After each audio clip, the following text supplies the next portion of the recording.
our nation's colors. Please remain standing as United States Navy Chaplain Lieutenant James Block offers tonight's invocation. Let us pray. Gracious Father, we thank you for today. As Americans, we enjoy freedoms others can only dream of. Freedoms paid for in blood, tears, and sacrifice.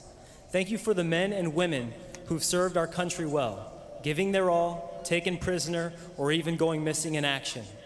May we, like you, never forget them. We ask your protection on those who will race, serve, and support here today.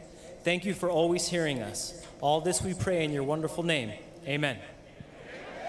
Here to honor America with a performance of our national anthem, please welcome the President's Own United States Marine Band under the direction of Drum Major Dwayne King.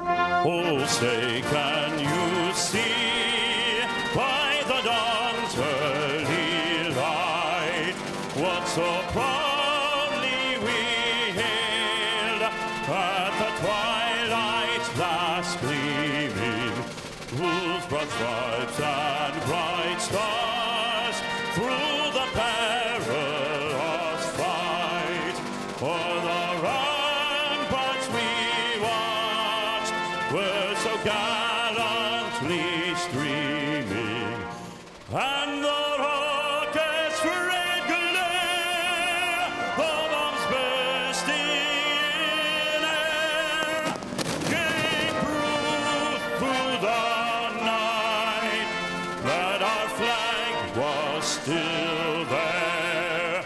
Oh, say does that star-spangled banner yet wave o'er the land and the home of the brave. Listen. And that is how you get a crowd ready for 400 laps of short track racing here at Richmond. The drivers are climbing in. The command is next.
sun beat down.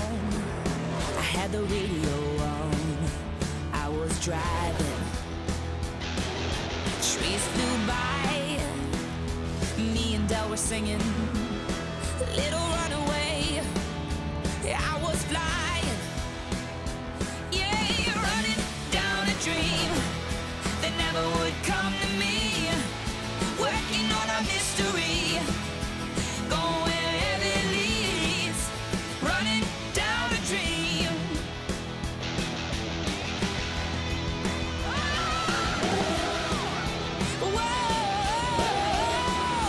whoa.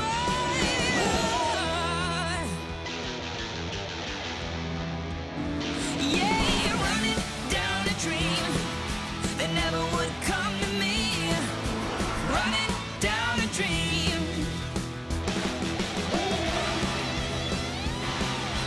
Oh, yeah, running down a dream.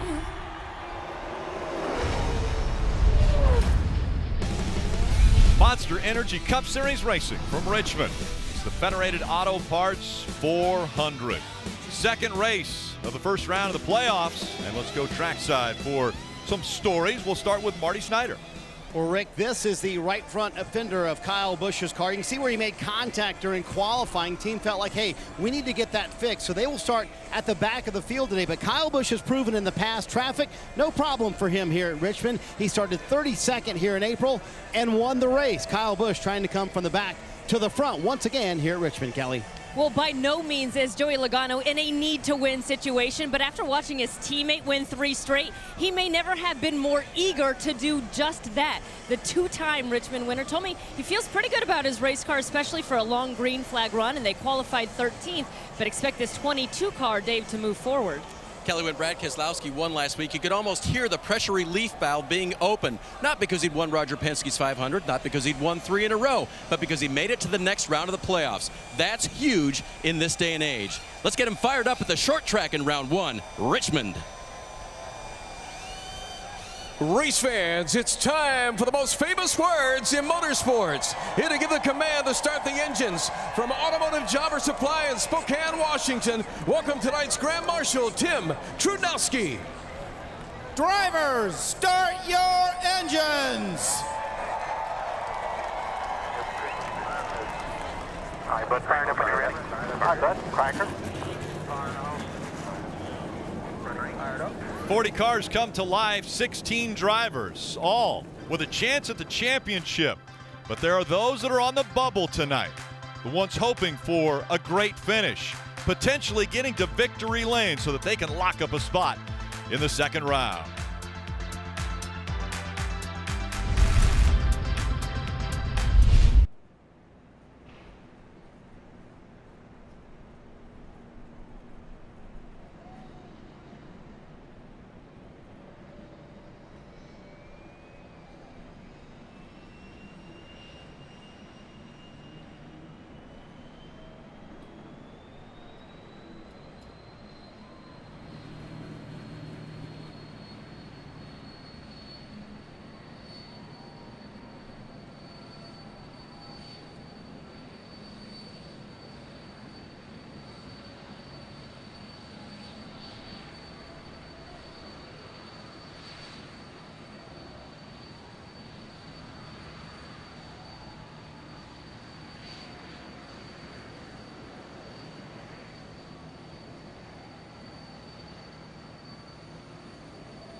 NASCAR on NBCSN is brought to you by Monster Energy. Unleash the beast.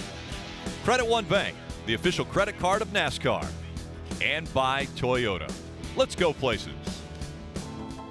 Biggest challenge competing for a championship? The highs and lows. That grind is tough. Just seems like it's a lot of pressure all the time. You're always on edge. Adversity is going to be thrown at you. We will all be tested. You've put so much pressure on yourself as a driver and as a competitor. It really pushes you to be the best you can be. It comes down to being able to raise your game.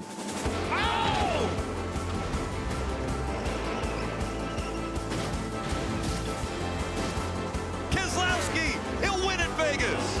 I don't know that there's one key.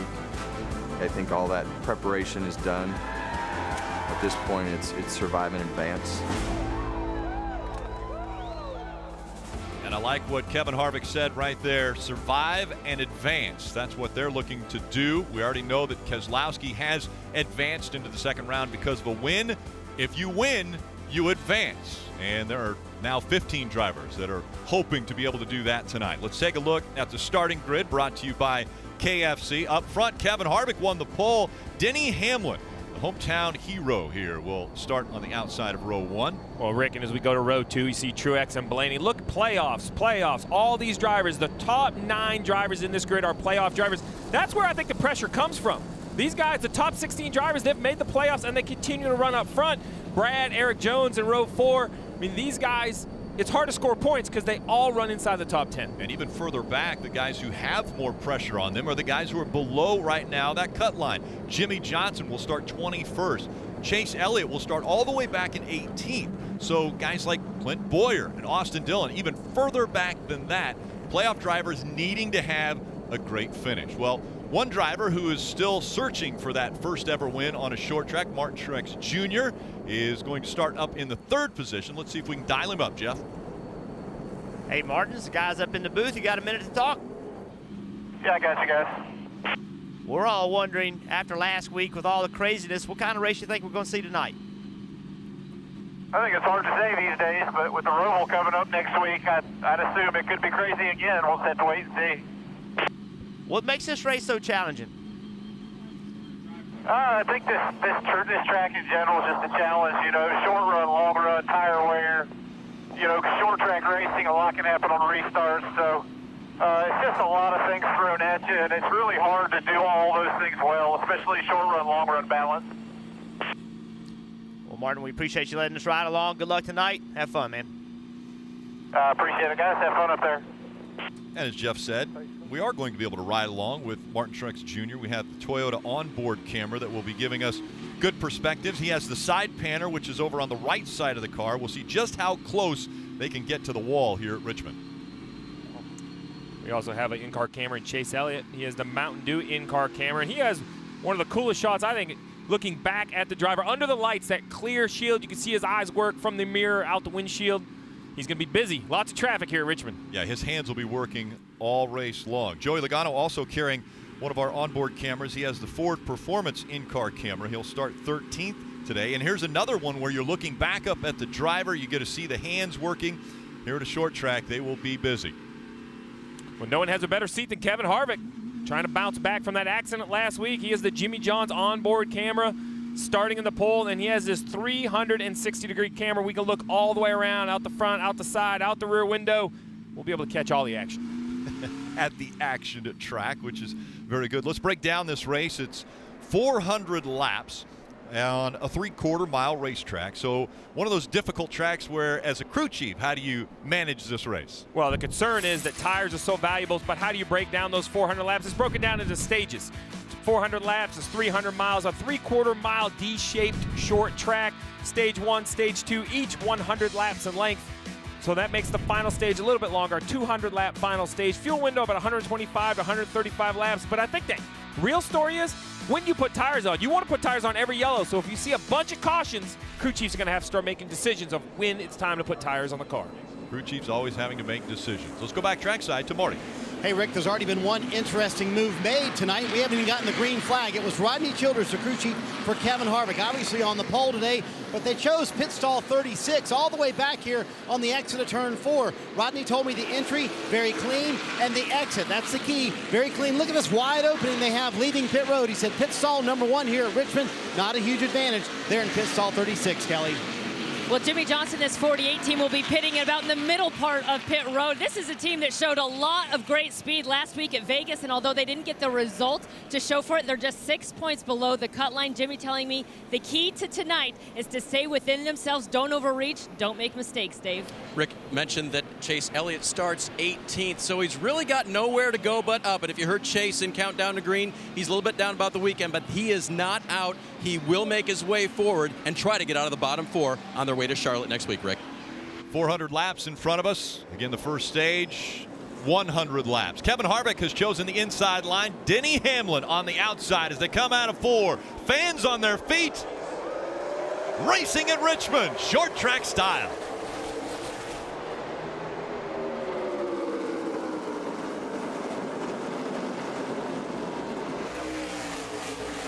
See Denny Hamlin struggling on the outside.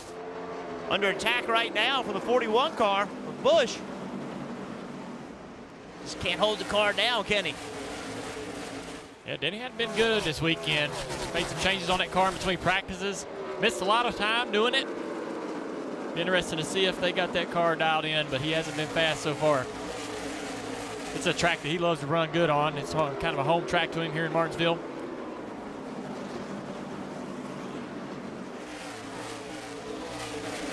Harvick, Truex Jr., Kurt Busch, Denny Hamlin, and Blaney fighting for a spot. Then Keselowski, Almirola, Kyle Larson, Cole Custer's moved up to 9th, and Erik Jones rounding out the top 10. You instantly see the value of good qualifying. The front 5 or 6 cars, single file, relatively calm and spaced out.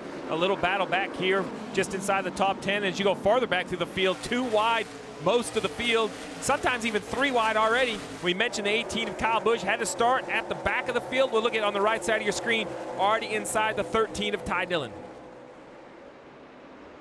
Looks like the whole field's fighting for that bottom groove.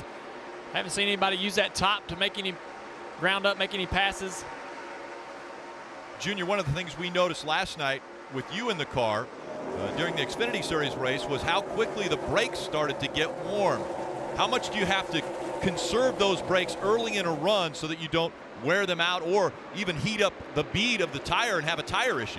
Yeah, I was definitely overdriving my car early in that race. You get so hyped up. When they drop the green, you want to try to get as many positions as you can, especially when Kyle Busch, he's trying to work through this field as fast as he can and attack while he's got the opportunity while these guys are all close together. So you work really hard. Got to be careful, though, not to overwork those brakes because that'll pay off late in the run to be able to save those. Marty.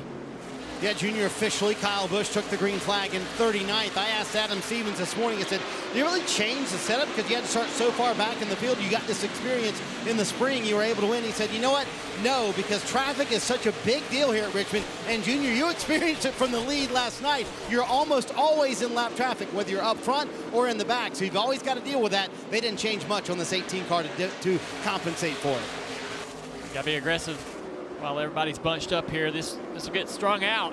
We continue this green flag run, so take advantage of these guys all racing side by side. You see Kyle actually been watching Chase Elliott here and make a pass on the outside. The 37 car, Chris Buescher. One thing we saw last night in the Xfinity races, some guys that went really early, ran hard on their tires. It hurt them later in the run. They couldn't go as hard as they wanted to. You have to wonder if these guys have that on their mind as well. They got to pick up positions, but they don't want to do it at a cost of killing the tires. Chase Elliott right now, he's not waiting. Battle for the lead. Martin Truex Jr. Will he put the bumper to the 4 early in this race? That's the great thing about running on a track like this. It's so wore out. Kind of invites you to rub on each other a little bit, put the bumper to the guy in front of you, because he's probably not going to spin out. He's just going to kind of get moved up the track a little bit.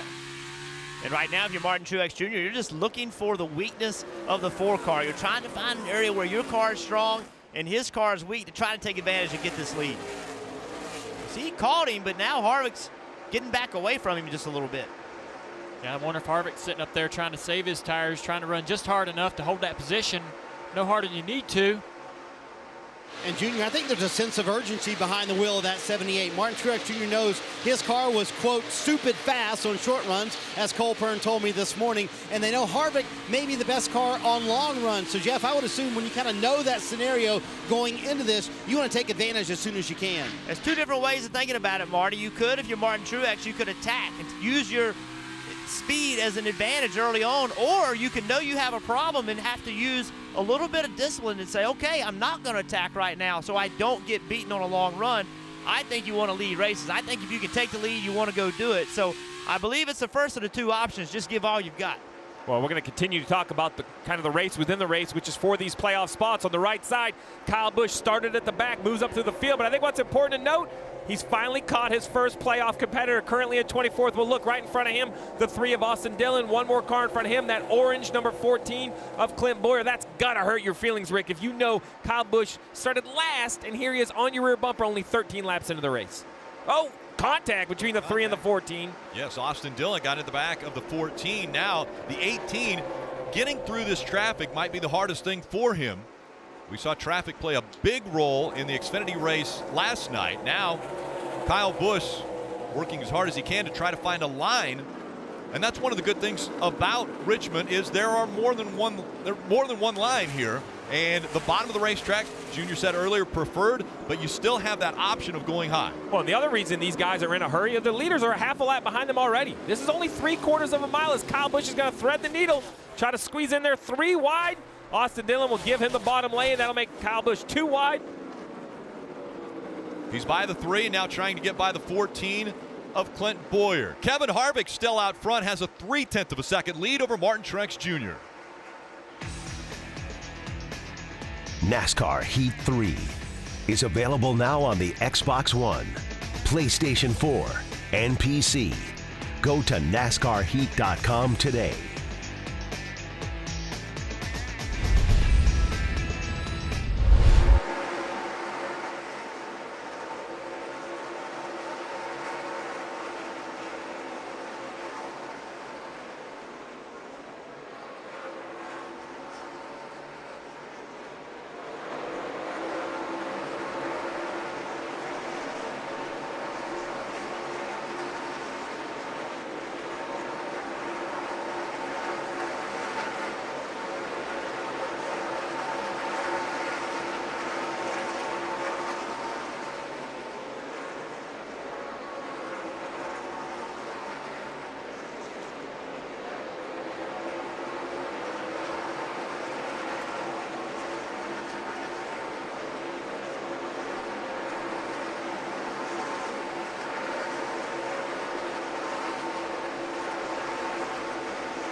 Monster Energy Cup Series racing from Richmond Raceway and NASCAR Drive. That's your live race day companion. You can watch throughout the broadcast.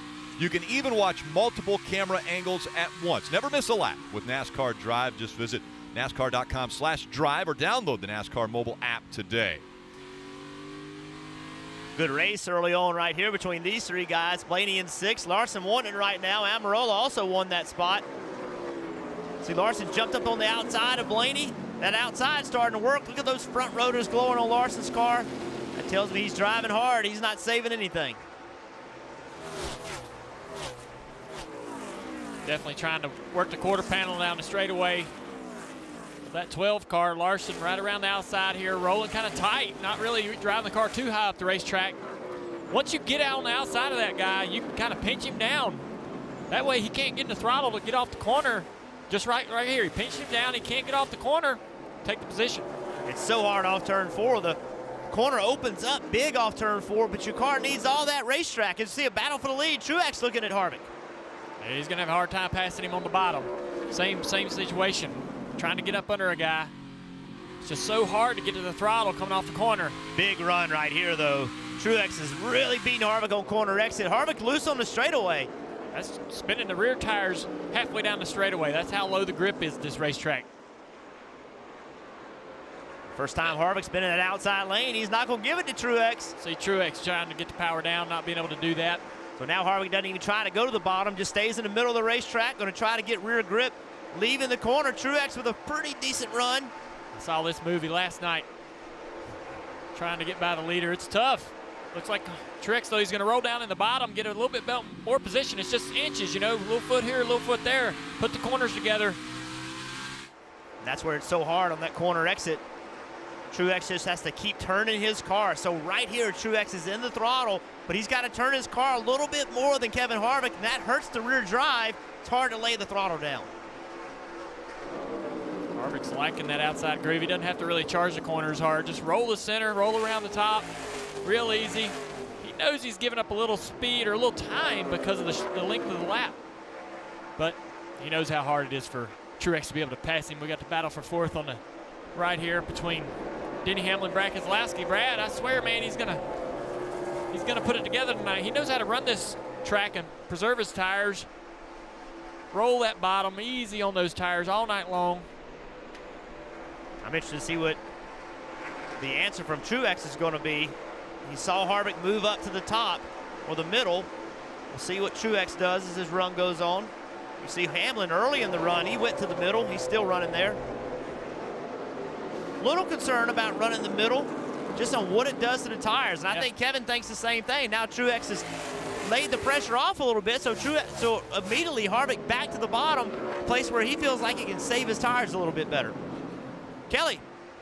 Well, about a second behind that battle for the lead, there is Kurt Busch in the 41 car. He's a two-time winner here at Richmond, and crew chief Billy Scott told me they felt really good about this 41 car. They had a good race here in the spring, especially when they had long green flag runs. He told me the sweet spot for this car is really between laps 15 and 60. We're turning lap 30 right now, so we'll see if this car comes to life. Kurt Busch saying that it fired off just a little bit looser than he had anticipated, Dave.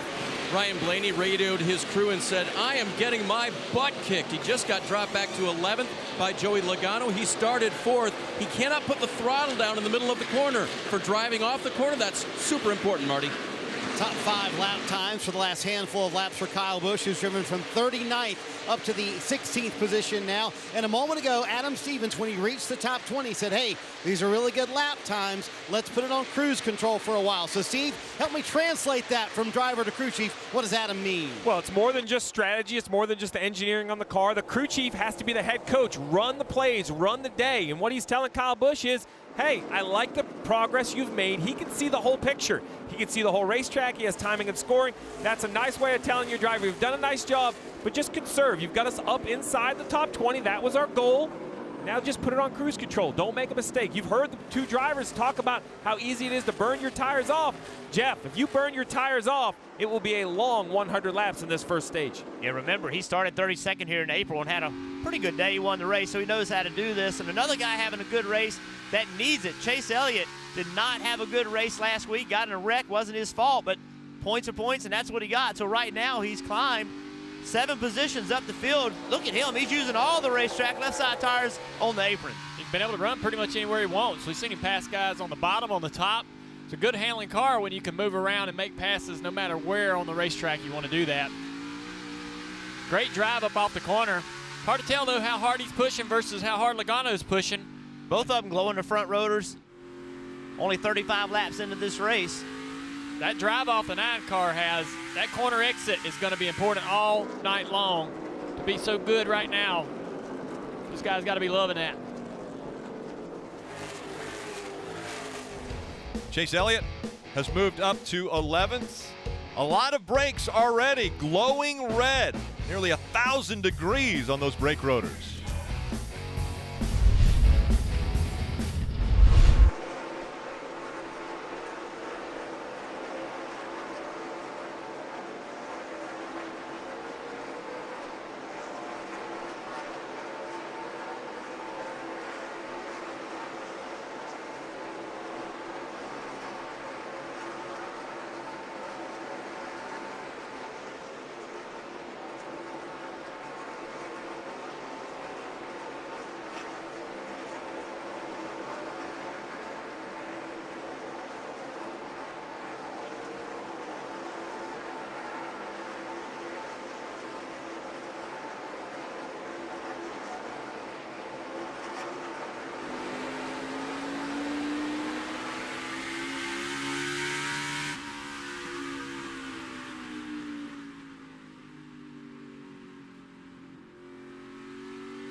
New leader in Richmond. Martin Truex Jr. and that 78 team have forged to the front, able to get by the 4 of Kevin Harvick. Here's how it happened. He just kept working on him, stayed committed to the bottom of the racetrack, Junior. Harvick had moved up the racetrack, and he just kept chipping away a little bit every lap, and finally got far enough on him driving into one, could carry enough speed, and got position on him, was able to clear Kevin. Still outside.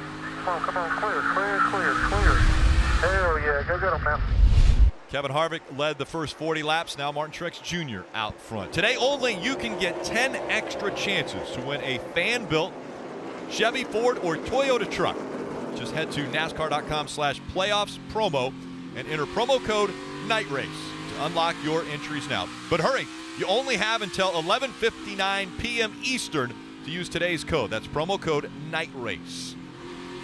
I want a new truck. Go to NASCAR.com/playoffs promo. You can see from that camera angle right there and watching these guys here, these guys are running all over this racetrack, middle of the racetrack, top of the racetrack. Just doesn't take enough rubber for me to really want to run too high, because if there's no rubber down on the racetrack, you're constantly giving, going to have excessive tire wear. Definitely not as much rubber in the middle to high groove. Seeing guys go up there and run there a lot, but I'm just worried about how that's going to be on their tires on the long run. Guys looking for different lines around the racetrack. Steve, you mentioned earlier that fuel's not an issue for these stages. So could someone maybe play a strategy, maybe something different than what everyone else is going to do, and come early? Would it help you to have fresh tires? So a year ago, I would say no way. I mean, you don't want to lose a lap, probably 2 laps for fresh tires, but Ricky Stenhouse Jr. proved me wrong in the spring. He split this up in the middle. He pitted about the middle of this stage. These guys have already slowed down 1.5 seconds, Dave. So new tires is basically a math game. You come, you put brand new tires on it, you pick up 1.5 seconds, you can easily make up the time you lose by coming to pit road. Steve, Brett Keselowski's going the right direction, trying to get around Kurt Busch now for 3rd position. He started in 7th, and one of the reasons may be because of what he's not doing. He's not riding those brakes hard. He was told a few moments ago, your color looks good compared to those around you. Keep it up.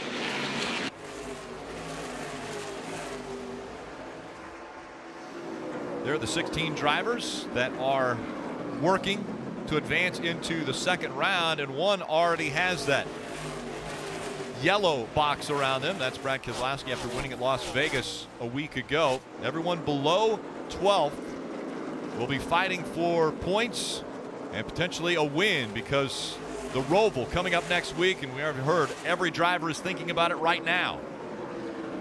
As you're looking at the points on the left-hand side of the screen, look at Clint Boyer in that 14 car. Well, I am really surprised that Clint Boyer is still running back in 20th. He started 24th, and I talked to Clint today. They were really good here in the spring. He ran very well. Didn't qualify great. He thought that he had a car good enough, but he wasn't sure. He just didn't have confidence, and he has not gone really anywhere, still running back in 20th. The lowest running guy of everybody in the playoffs right now. And look at this 3 wide. He and Daniel Suarez going at it. These guys are going to have to race hard. They can't mess around. You said it a minute ago, Steve. The leaders are coming. You can get lapped on this racetrack very easy. So Clint Boyer's going to have to get going. Jeff, as we see the 17 of Ricky Stenhouse Jr. exiting pit road, the 14 of Bowyer is in trouble. He just said so to his team when he was told the leader was about a straightaway behind. He said, guys, I think we're in trouble. The car has been very loose in and off, very tight in the middle. 14.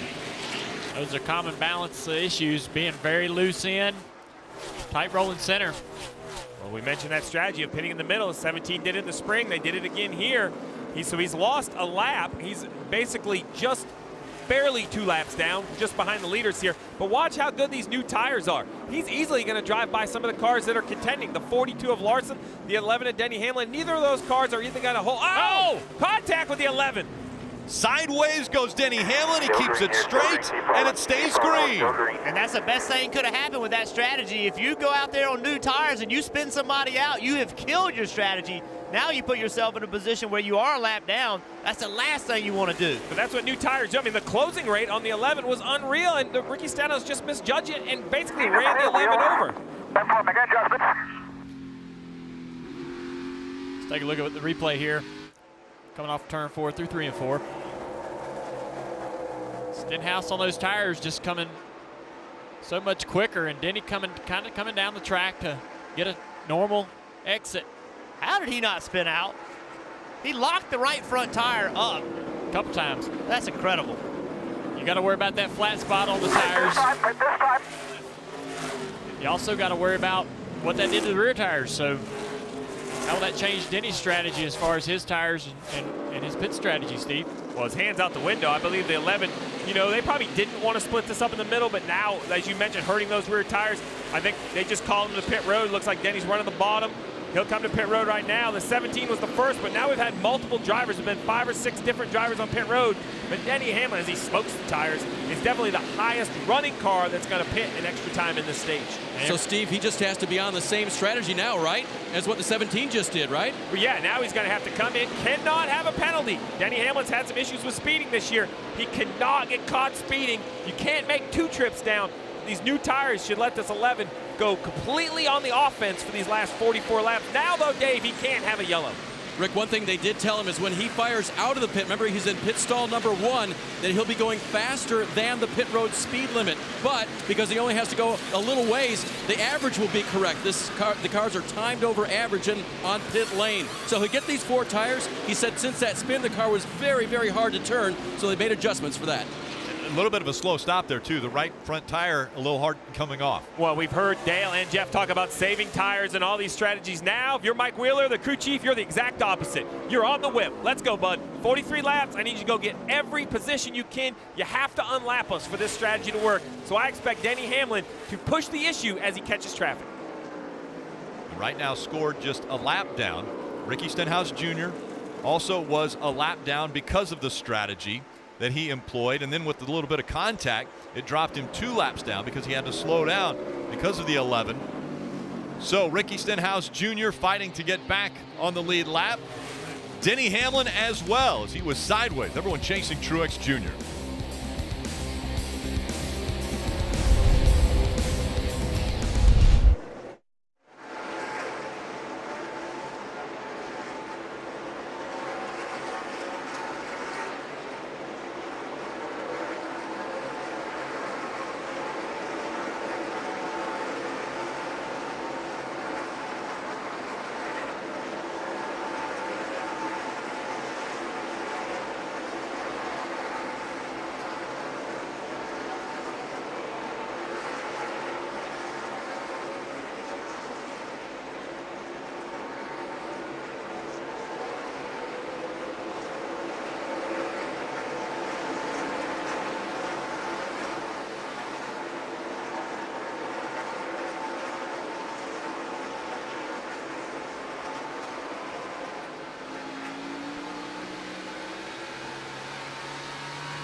Monster Energy Cup Series Racing. From Richmond, it's the Federated Auto Parts 400. And for more on what's going to take place during this race and looking forward to the next one in Charlotte, make sure to tune in on Wednesday at 9 a.m. Eastern to the Morning Drive on NASCAR Radio Channel 90. That's NBC Sports on Sirius XM. The Morning Drive with Mike Bagley and Pete Pistone. And this week, Marty Snyder is going to join the crew to talk a little racing about Richmond and looking forward to Charlotte. Again, that's Wednesday, 9 a.m. Eastern. Martin Truex Jr. out front has a half a second lead over Kevin Harvick. Let's go to the driver's booth. Guys, take us around this 3/4 mile track with him. Sure will. You see him trying to handle this lap traffic. These guys on new tires, guys on old tires. He's having to go into this corner very, very shallow. On the old tires, 66 laps on these tires. Watch him trying to, 1 dot on the throttle, 2 dots on the throttle. Still not full throttle. Only full throttle halfway down the straightaway. Then lifting immediately. Backing that corner up. Slow car on the bottom. See him bobble trying to get power down. Still can't get full throttle. No full throttle even just for a minute down the straightaway. So even at the flag stand, he's not able to get all the power down. Shows you how slick it is. One thing also outside the car we noticed, watch the 78 car as he gets into the corner. Look at the rear rotors. He's got all 4 rotors glowing, not just the fronts. You see, hopefully we get a good shot getting into turn 1. But he actually has the rear rotors glowing. We see a lot of front rotor glow because that's where the most of the brake bias is. But see the rears? Yeah. The rears are actually glowing more than the fronts. That's a ton of rear brake bias. They make the adjustments inside the car. They can shut off the left rear and shut off the right rear, move the brakes left to right, front to rear. I mean, there's so many adjustments these guys have inside the car now. Marty. Hey guys, Martin Truex Jr. talking about those brakes. He asked his spotter Clayton Hughes a moment ago, how do they look? They said, you know, it looked pretty good compared to some of the guys around you, especially some of the guys coming up through the field. The one stat Martin Truex Jr. doesn't like to talk about, never won at a short track, including after leading 198 laps in this race last year. I asked Cole Pern if that kind of bothered the team. He said, you know what, not really, because I know the speed we've had here, we've had it at New Hampshire, we've had it at Martinsville, so it doesn't bother me, but we certainly want to check it off the list. He's got some company coming right there behind him. Harvick has closed this gap. Harvick's been kind of, you know, Harvick maybe thought, you know, if you want to go ahead and take the lead, go ahead and take the lead. Get up there and run hard. I'm not willing to run that hard. I'm going to set a pace that's comfortable for me. That pace has brought him back to Martin Truex Jr. And Harvick's also changed his line. It's amazing, Junior, when you have these guys and they can say, hey, I've got a 30-lap run car. My car kind of comes in 30 laps. Well, Rodney Childers saying, hey, about 50, 60 laps into a run, that's when our car gets good. So Kevin Harvick showing that once again. And Truex saying, I need the fronts to work better later in the run. But obviously Kevin Harvick with a very quick car on these old tires, that could be key later in the race. But that's Richmond. Junior, you had that car last night. Long runs, you are outstanding, but it came down to a short run race. That's the challenge of being a crew chief here. Are we going to run 100 laps to finish this race? Or are we going to have cautions, and is it going to be 5-lap sprints? And that is a different setup. Yeah, the thing that we won't know is who has the short run car, because nobody's going to really try to push it all night long until those last few laps. Those guys know that they need to save some tire. They don't know if we're going to, you know, could have a very long green flag run. So we're not going to see who really has that short run speed until the end, just like last night. One thing we know after last week's race, Kevin Harvick was not happy. He was very upset. Opening round of the playoffs, had a bad race. He was expressed how upset he was, and here he is, racing Martin Truex Jr., the guy, one of the guys that he's probably going to have to beat to win this championship. And I think that makes it harder to have discipline. I think that emotion makes it harder to say, okay, I need to back off just a little bit right now. I can't push 100% all the time, but Kevin Harvick has proven he knows how to rebound. When things go bad, he's shown us over and over and over he can come back and make good things happen.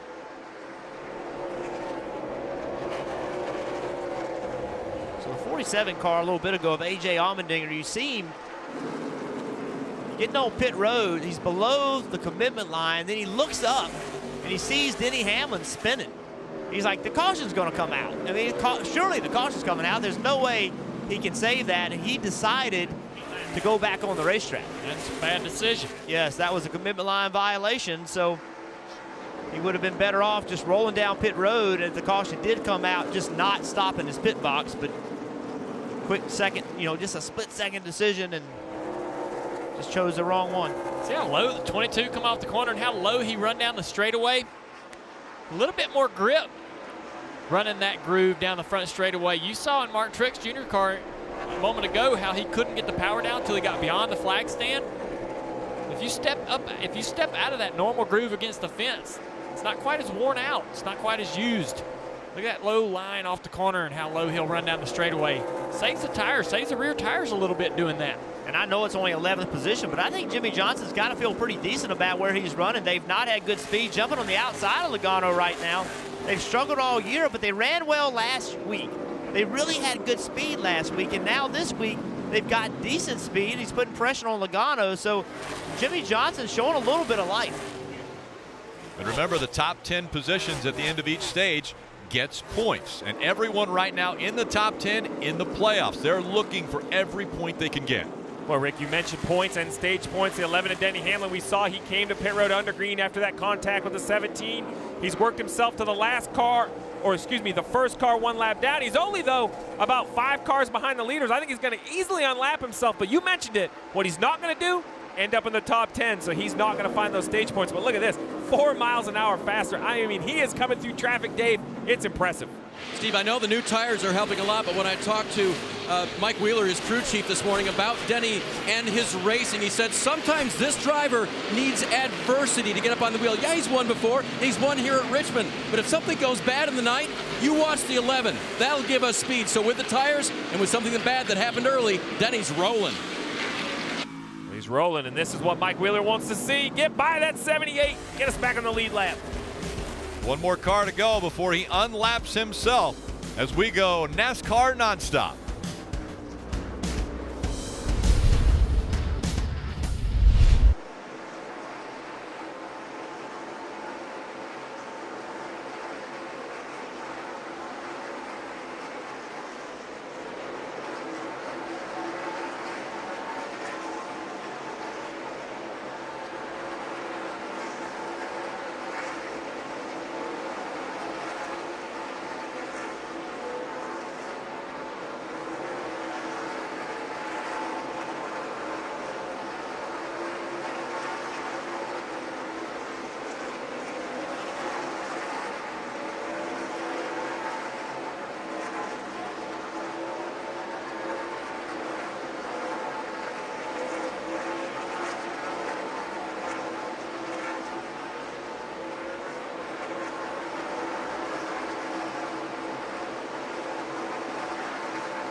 And the NHL will drop the puck on a new season October 3rd, and it all starts with a Wednesday night hockey doubleheader. First, Washington Capitals raise their first Stanley Cup banner before hosting the Boston Bruins. Then California rivals face off when the Anaheim Ducks visit the San Jose Sharks. Can't wait to hear Doc Emmerich's voice. That's Wednesday Night Hockey beginning October 3rd on NBCSN. Chase Elliott has made his way up into the 5th position. Still up front, Martin Truex Jr. working through traffic as there's just 12 laps to go in stage 1. Harvick, Keselowski, Kurt Busch, Chase Elliott all in the top 5. Then Almirola, Larson, Erik Jones, and Bowman and Logano all in the top 10. That yellow and black car right there, Matt Kenseth, he's on that strategy as well. He has new tires. This is an important move for him underneath the 78. He's unlapping himself, putting himself back on the lead lap. About 4 or 5 cars behind these leaders is also that 17 of Stenhouse Jr. as well as the 51 of Cole Custer.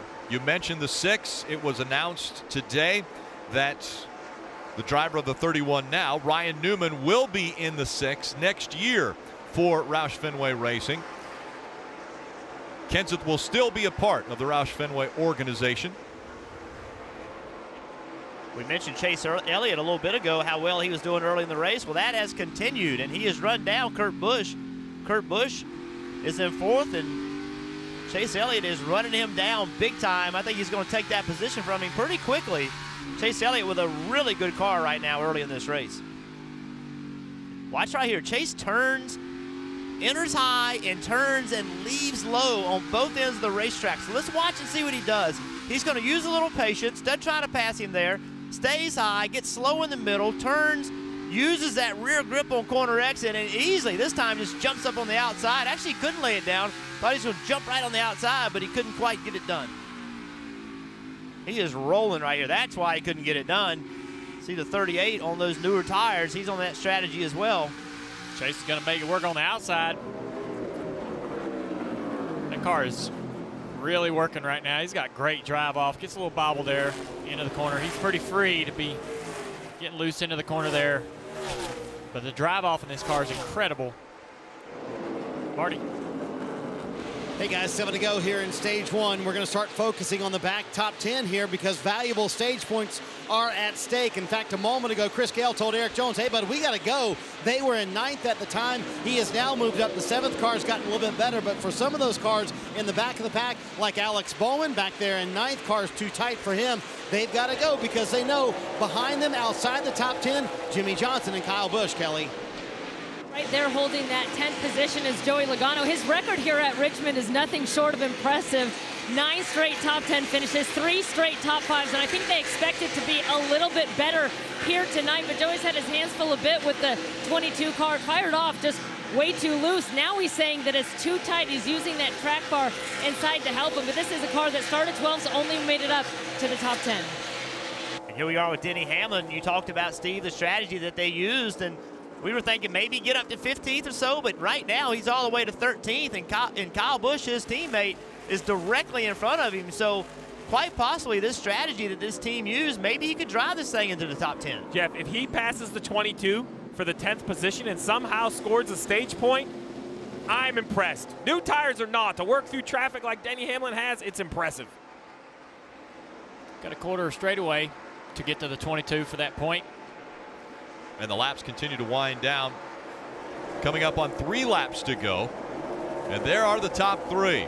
Maybe the new big 3.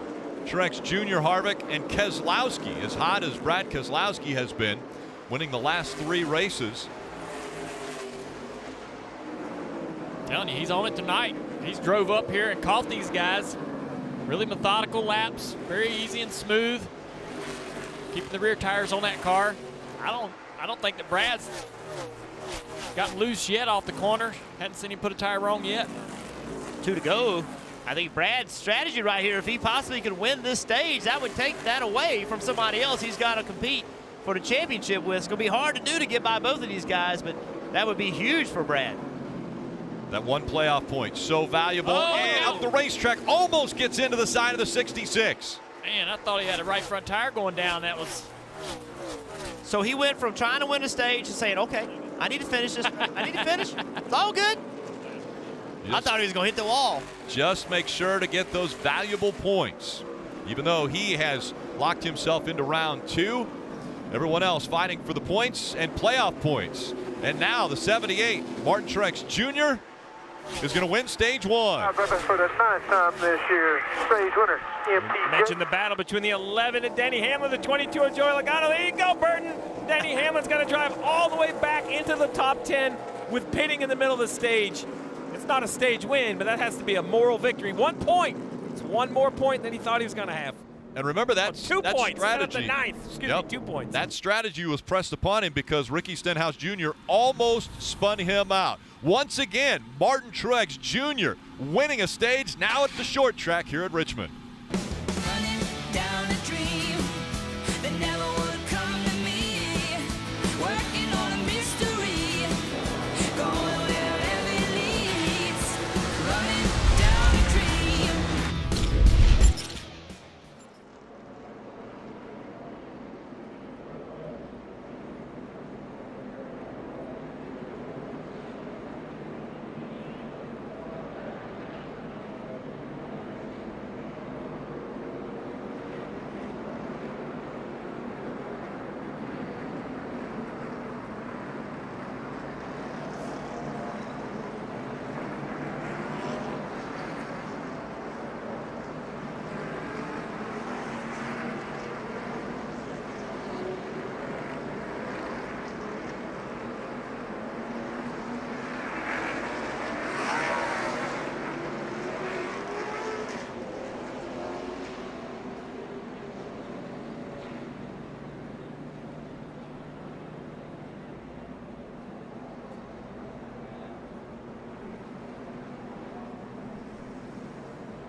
Martin Truex Jr. wins that stage. He gets a stage point. The big three still piling up stage points. It's a big deal for them and Brad Keselowski. Brad doesn't want any of those other guys winning those stage points. Everybody's on pit road. Let's see what's going on, Marty.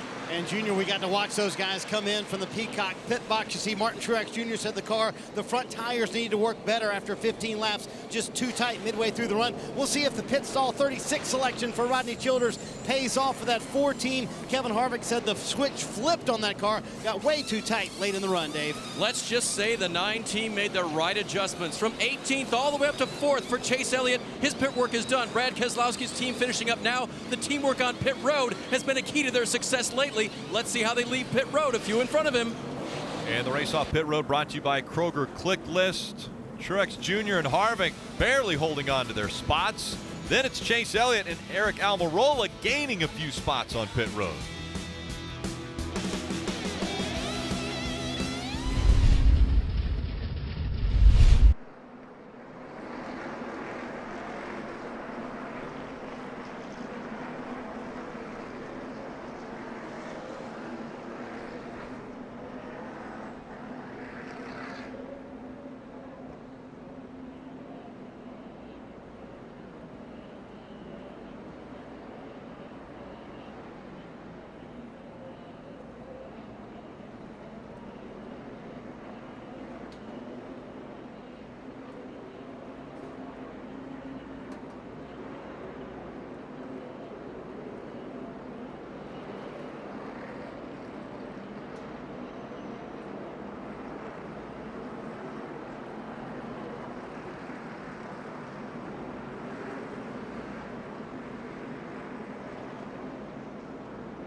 the 2 for $5 mix and match deal at McDonald's. Choose 2 of your favorites like the Big Mac and 10-piece chicken McNuggets for just $5.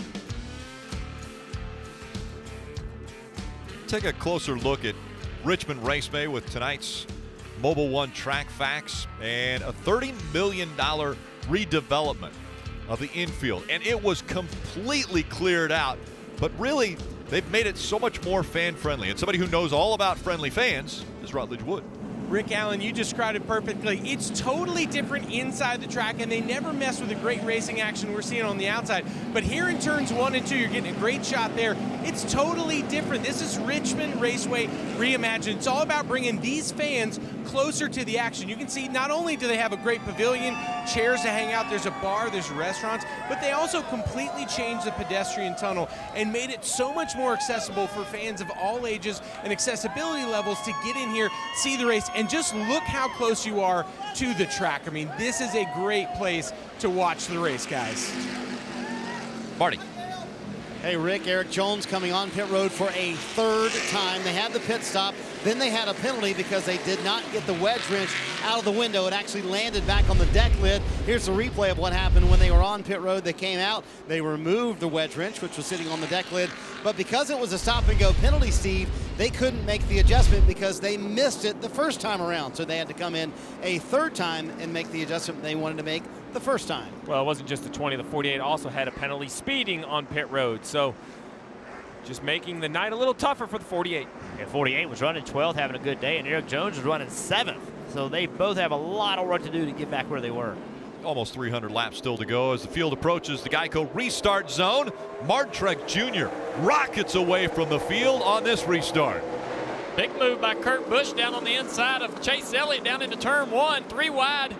On the restarts into turn 1, usually ends in tears. Those guys make it work, though. Kurt wisely backs off there. Alex Bowman showing his strength. Working it outside of Joey Logano.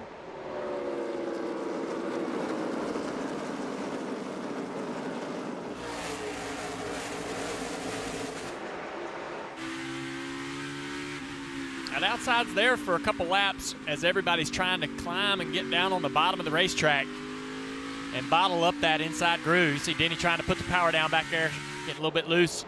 He's got some pressure behind him from his teammate Kyle Busch. Restarts here is so intense. Small racetrack, you got to be aggressive. Denny Hamlin with a really good run right to the middle of the corner.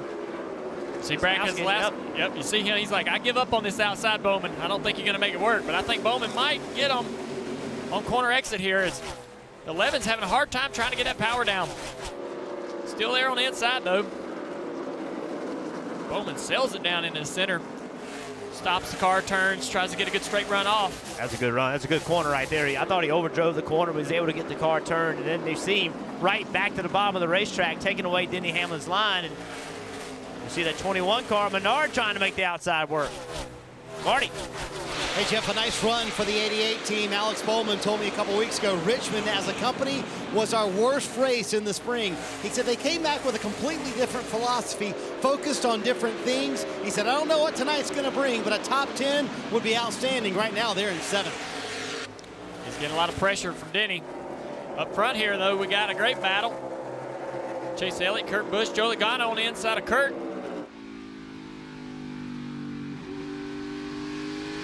Important race for Joey Logano and that team. They ran so well here in the spring. Won both the 2 stages. Ended up falling apart later in the race, but they ran so well and they were so good on long runs. You hate to come back to a place and not run as well later in the year. Be interesting to see how Chase Elliott's car fares on this run compared to the first run. He flew through the field on that first set of tires, and this track's changed quite a bit. And sometimes when you're back there in the field, it's so bunched up that your car may not take off well on the short run, but you don't really notice it because it's too wide and nowhere to go anyway. If it takes 7 or 8 laps for it to get going, and you don't really know it. But out front like this, if you can't take off, then you have pressure. You have people all over you. So he may not really understand how his car needed to be taken off, and he may have a really good run here as this run goes on. Jeff, they should try to work on that for Chase Elliott on this pit stop. That was the one complaint he had. Wasn't good on the fire-off, so they made some air pressure adjustments to try to make that better. Kelly? Well, in Kurt Busch, we saw him fade towards the end of stage 1. That's because he said they were just way looser than they expected to be, so they kind of wore out the right side tires. Right now, Kurt's saying something kind of interesting, guys. He's saying that the right rear is high and aggressive compared to the left side. You see on board here with the 9, 22 of Joe Logano looks inside him. Well, we haven't seen his teammate, the 2 of Brad Keselowski. Well, that's because he had an issue on pit road. We talked about the 20 and that adjustment wrench ending up on the deck lid. How about this? Of all things, he puts it in, everything goes, it falls on the deck lid. Of all things, Rick, it can't fall off onto the concrete. At least it wouldn't be a penalty. So that was the penalty on the 20. They leave with that the round wrench on the deck lid. And it wasn't just the 20. The 2 of Brad Keselowski came to pit road running 3rd and restarted 8th. 5 spots may not seem like a lot, but it was right here. Look at the right front tire carrier. He's got 1 tire and it kind of bounces. He has to go back and catch it. Nice job not having a penalty. Easily could have got away from him and been uncontrolled, but restarted in the 8th position. You see him coming into frame now to battle Chase Elliott for 6th, but that's just using up brakes, using up tires, using up equipment. 5 positions he didn't want to have to pass. Fighting back toward the front, Brad Keselowski. Currently running in that 8th spot, now moved up to 7th. Chase Elliott just in front of him. Yeah, we're seeing Chase struggle. He's lost a couple spots here to Kurt Busch and Joe Logano. Under heavy pressure from Keselowski. Kesey going around the outside here. He's going to take that position.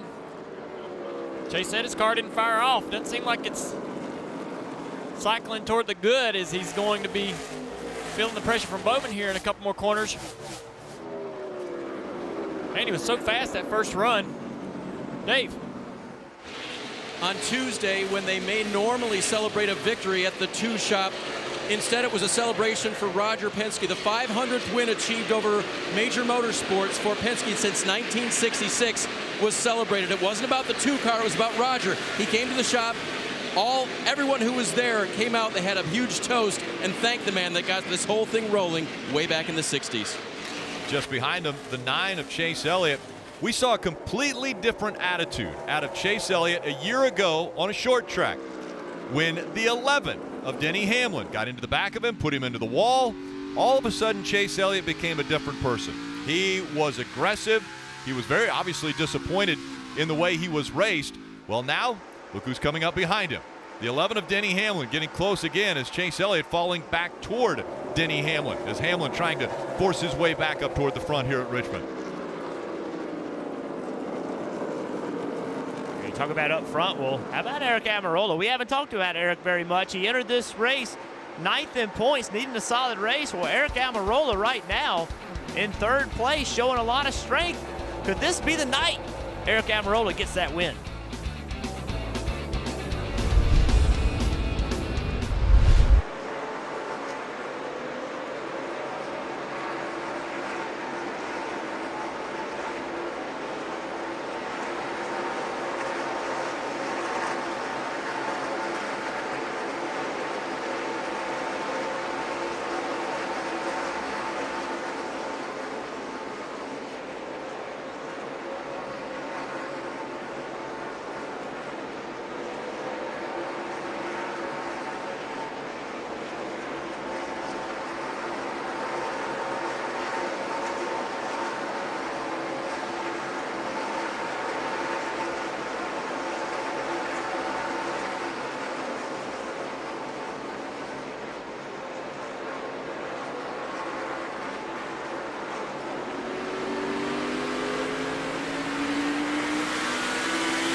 70 laps to go in stage 2 from Richmond. Let's take a look at the Toyota Camry on-track cars in Victory Lane. Rut?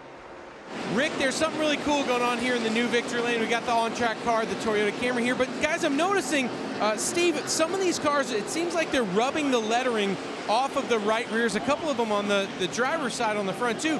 What's going on there? How is that lettering coming off on some of these cars? Well, we've talked about brake heat and how much the temperature of the brakes glow.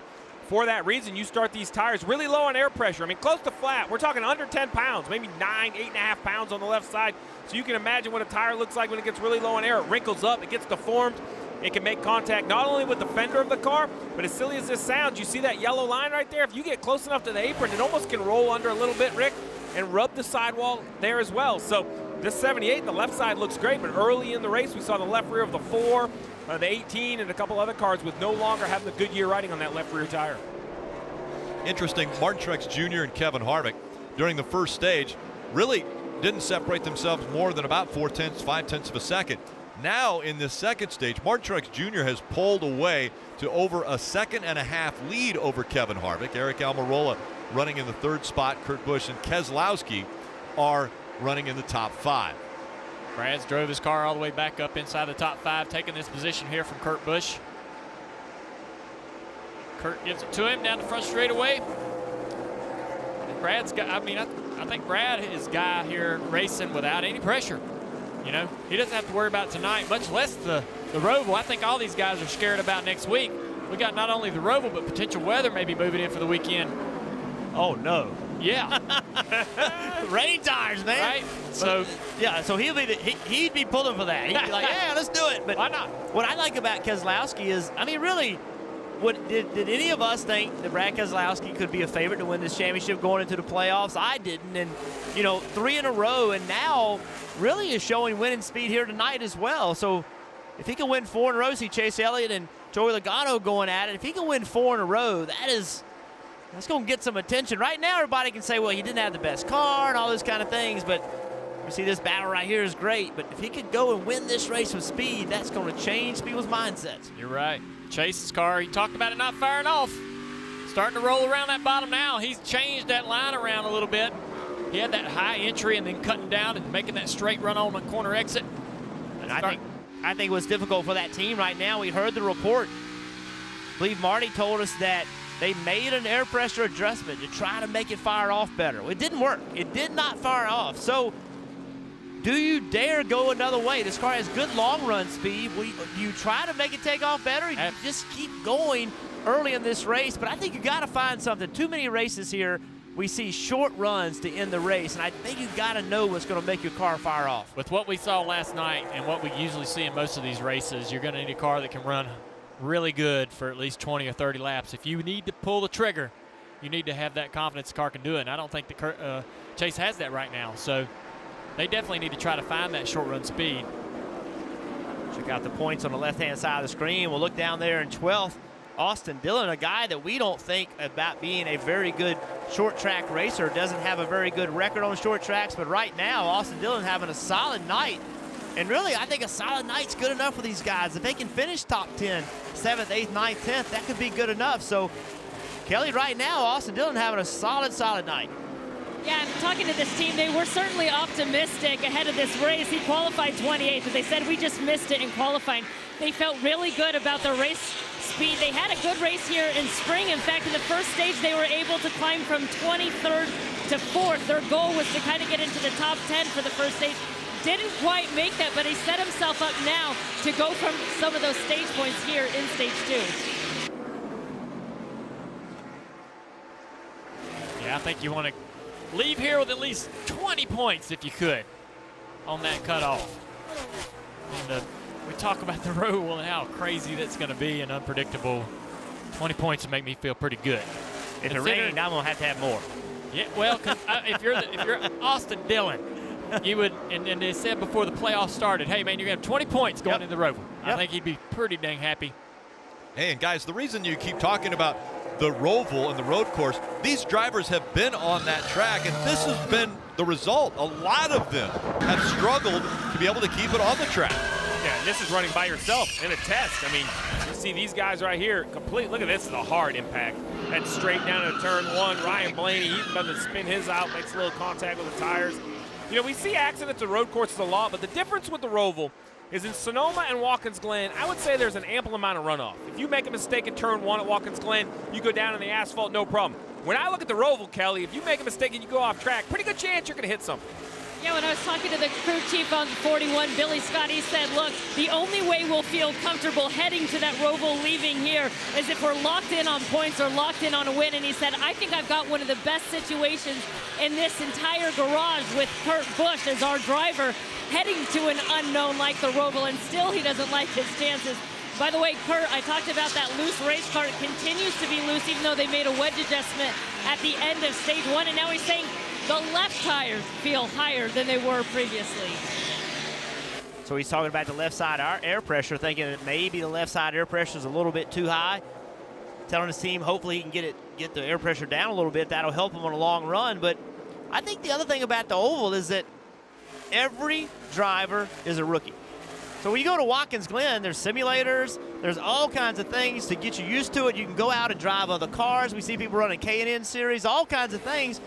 No option at the Roval. The only way to get experience is to go there and do it, and I think that makes a major difference. It's interesting you say that. There is simulators and simulator opportunities for these guys. There are Rovals that are built on the simulator for these guys to run. So they're clamoring to get that time in the simulator to be able to run. That's as close as they're going to get.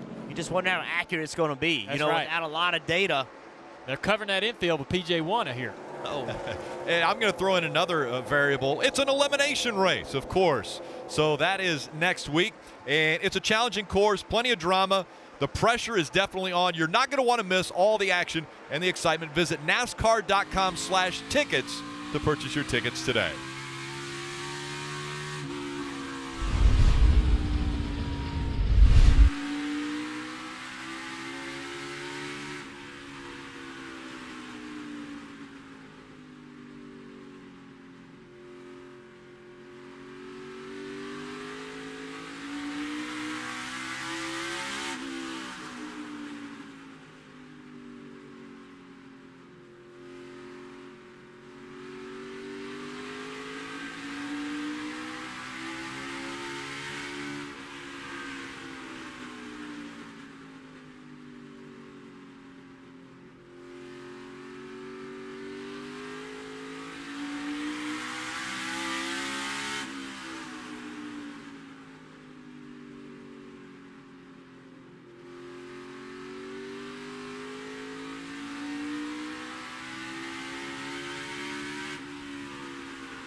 You're watching Monster Energy Cup Series racing from Richmond Raceway.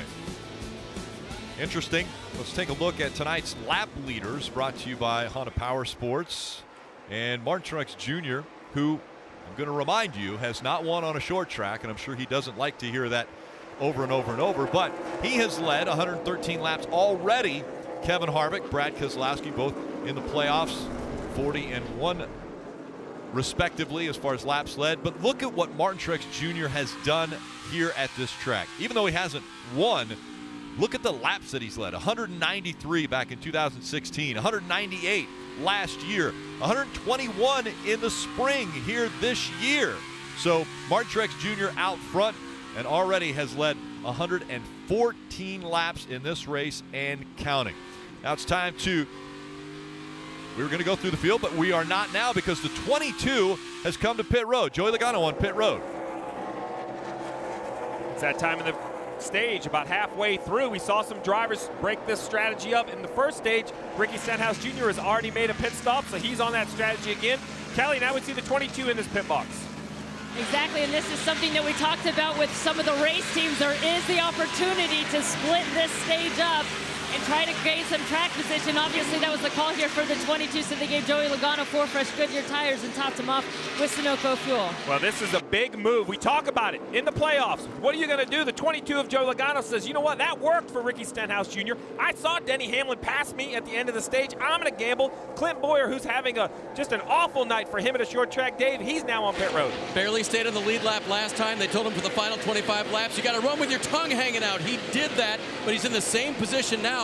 Also, Ryan Blaney's on pit road in the 12. That car has been loose. It was way tight in the first run, so they found the switch. It's just been flipped too far. I'm going to tell you what, Rick. It's one thing for Ricky Stenhouse Jr., Brian Patty, say, hey, this is our best strategy. For Clint Boyer, for Ryan Blaney, for Joey Logano, to call your car on pit road, to give a caution right now. These guys are laps down. They're definitely going to lose points in this stage. This is a huge call from on top of the pit box. This takes guts. This forced me to the TV booth. I mean, this is too much. This is too much. A decision like this is huge. Will it pay off? That's the question.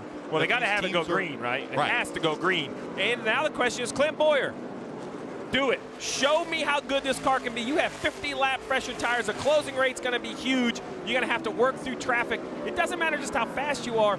Drivers, what's it like when you're a second faster than the field, picking and choosing as you work through traffic? It's awesome, man. It's so much fun. But listen, they know what's going on too. They understand that if a caution comes out, they could be in major trouble. So it's a lot of fun. It's just great passing everybody like that, but they are aware of the danger of a caution coming out. And somebody that's been benefited by this and moving up the charts by these guys pitting is Jimmie Johnson. However, he has still run Kyle Larson down. He just passed Ryan Newman. Really strong recovery from Jimmie Johnson after that penalty. Some strength, once again, we're seeing from Jimmie Johnson.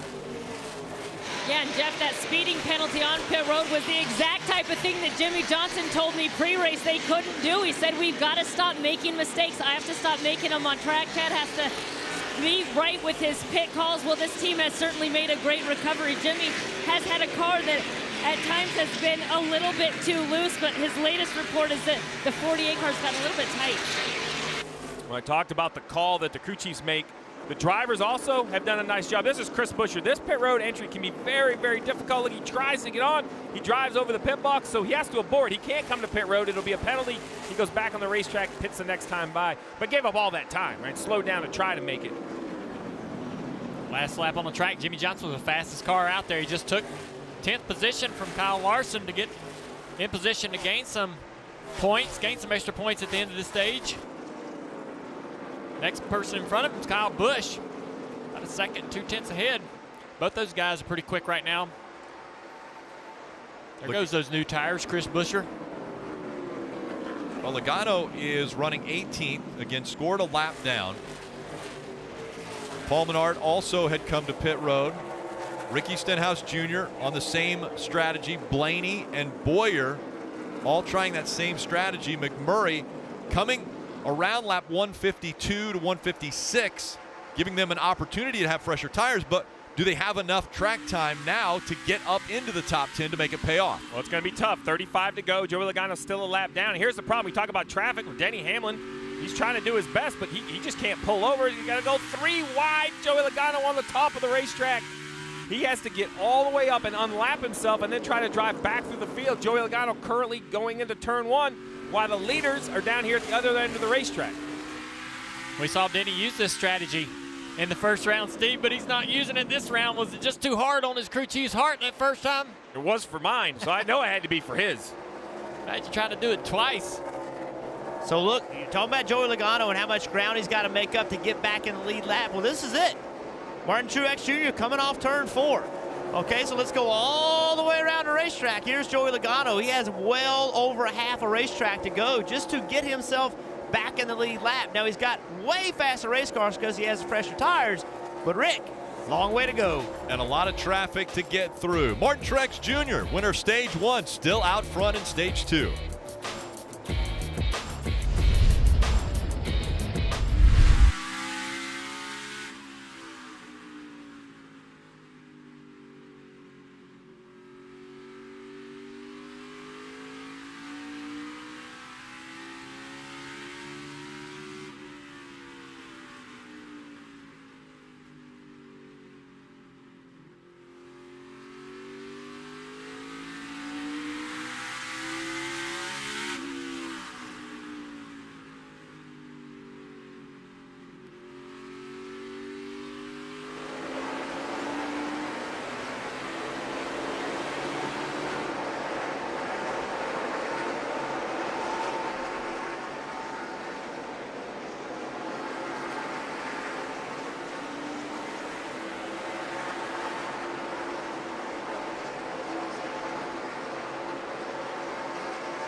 Fans, you can take your fandom to the next level.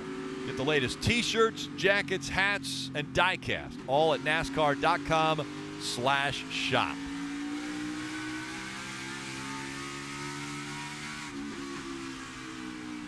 And we teased it earlier. Let's give it a try now. Let's go through the field, brought to you by Honda Power Sports. We start with Martin Truex Jr. and Marty. This time with feeling, Rick, and Martin Truex Jr. certainly put some feeling into the race tonight. 133 laps led. I asked Cole Pearn, obviously this team shutting down at the end of the year, if it made a difference that the announcement was made a couple weeks before the playoffs. He said, absolutely. It allowed us to get over the shock, even though we knew it was coming, and focus on the playoffs. They have done that. Almost won last week at Vegas, right now leading here at Richmond. Martin Truex Jr. Kevin Harvick right behind him. Rodney Childers told me we worked so hard on our short track program earlier this year and in the offseason, built this brand new car. It's raced 3 times. It has 2 wins, Kelly. Well, Eric Almirola has been setting career best finishes just about every track he goes to since joining Stewart-Haas Racing this year. Well, at the race here at Richmond in the spring, they only finished 17th, but that was not indicative of the speed they have. At one point, driving from 25th all the way up to 2nd, they felt like they had a chance to win that race. Erik racing 3rd right now. If he were to finish there, guess what? It would be a career best here at Richmond, Dave. Kelly Chase Elliott finished 2nd here in the spring. I asked his crew chief how. He said short run speed. Well, it is just the opposite tonight. Remember, he restarted in the 3rd position, fell back to 7th. Now he's back to 4th. This is a long run car tonight. Brad Keselowski runs 4th right now. He said, I need more turn in the 2 car. And if I was running out front, I'd be perfect. Well, he's not right now, but he may be later, Marty. Dave, Alex Bowman told me earlier this week, we're sick of getting top 10s and top 15s with this 88 team and being happy with it. We want to be a part of the conversation with the guys up front. Well, guess what? Tonight, they are. They're running 6 right now. Bowman with an impressive run so far here at Richmond, Kelly.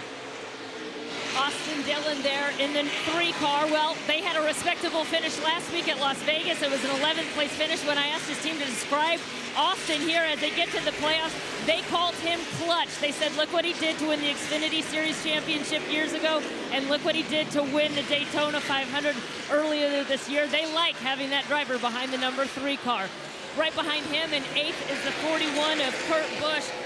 Last week it looked like Kurt's race was going to be completely over at Las Vegas. He had a lot of damage from a late race wreck, but that team got things back together. He only lost 1 lap, and they think it saved them 8 additional points, which could be clutch there. We actually saw Jimmie Johnson in that 48 car get ahead of him there. Jimmie Johnson, a 3-time winner here, although he admits it, this is not his best track. He said, look, the only thing he doesn't want is to go into that Roval at Charlotte next week in a must-win situation, Marty. For Kyle Busch, his brother, back in the 10th position. We've documented the run through the field from 39th to 10th, and that is where it is absolutely stopped for Kyle Busch. Said the car sideways loose everywhere around the racetrack, and the brakes are chattering as well, just not the feel the 18 team is used to here at Richmond, Kelly. Kyle Larson won this race a year ago, but he told me, I don't know what is it about Richmond. I've just always struggled here. He said, it seems like I've always run about 14th, and he told me that he expects to run about 14th again here tonight. He said, I hope to be pleasantly surprised. Well, right now, he's running 11th, Dave. Denny Hamlin's team came in fairly optimistic this evening after a second-place qualifying effort and a long run that thought they proved that they had a lot of speed in the car. But after the early race near spin, the car hasn't been the same, and right now he's reporting it's loose on entry, snug in the center, really loose off, Marty, like we've heard a lot here. Indeed, Dave. The playoff driver who might be in the most trouble, Erik Jones in the Craftsman Toyota.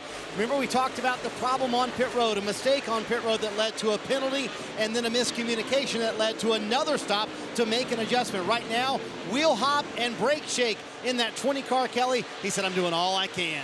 Well, after watching their teammate Brad Keselowski win 3 straight, I asked the 22 team of Joey Logano how anxious they were to get to victory lane. Crew Chief Todd Gordon said, our desire is through the roof. And Joey told me, I'm probably the most anxious person there is to get a win, but I've got to keep my mind on the ultimate goal. That is to win a championship. We need to focus on what it takes to get to Homestead, Miami, Dave. And the final 2 playoff drivers, Ryan Blaney and Clint Boyer, they're on the same strategy. They were both on pit road under green on lap 156, splitting the stage, trying anything to make it right tonight, Rick.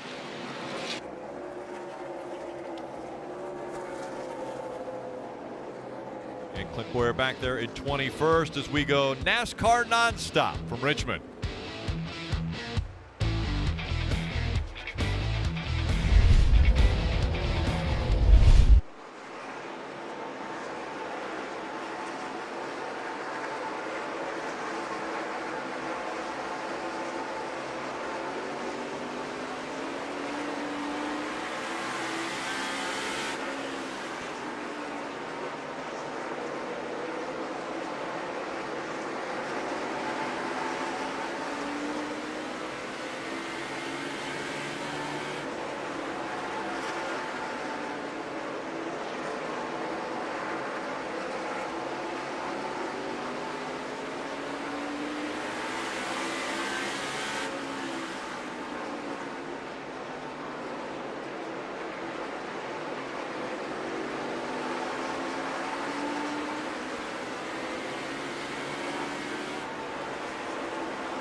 Monster Energy Cup Series racing. From Richmond, it's the Federated Auto Parts 400. Martin Truex Jr.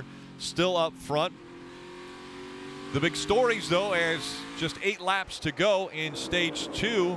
Joey Logano, big story. We're trying to figure out where is he going to end up after trying the strategy of coming to pit road in the middle of that stage. Well, first thing, mission accomplished. He passed the 78 of Martin Truex Jr. to get back on the lead lap. Now, even though it shows him in 16th, he has the best tires, and really all the way up to Kyle Larson in 10th is kind of right in front of him on the same straightaway. He just hasn't seemed to get through traffic quite as fast as Denny Hamlin did earlier. I don't think he's going to have quite the same run that he had, but you look to the left, the points, he's plus 24 currently, got to pass the 20, that's for position Erik Jones. Erik Jones is just trying to stay on the lead lap. I think that's a concern as well. This 20 trying to stay in front of the 78. One of the other stories, the 48 of Jimmie Johnson. How would he rebound?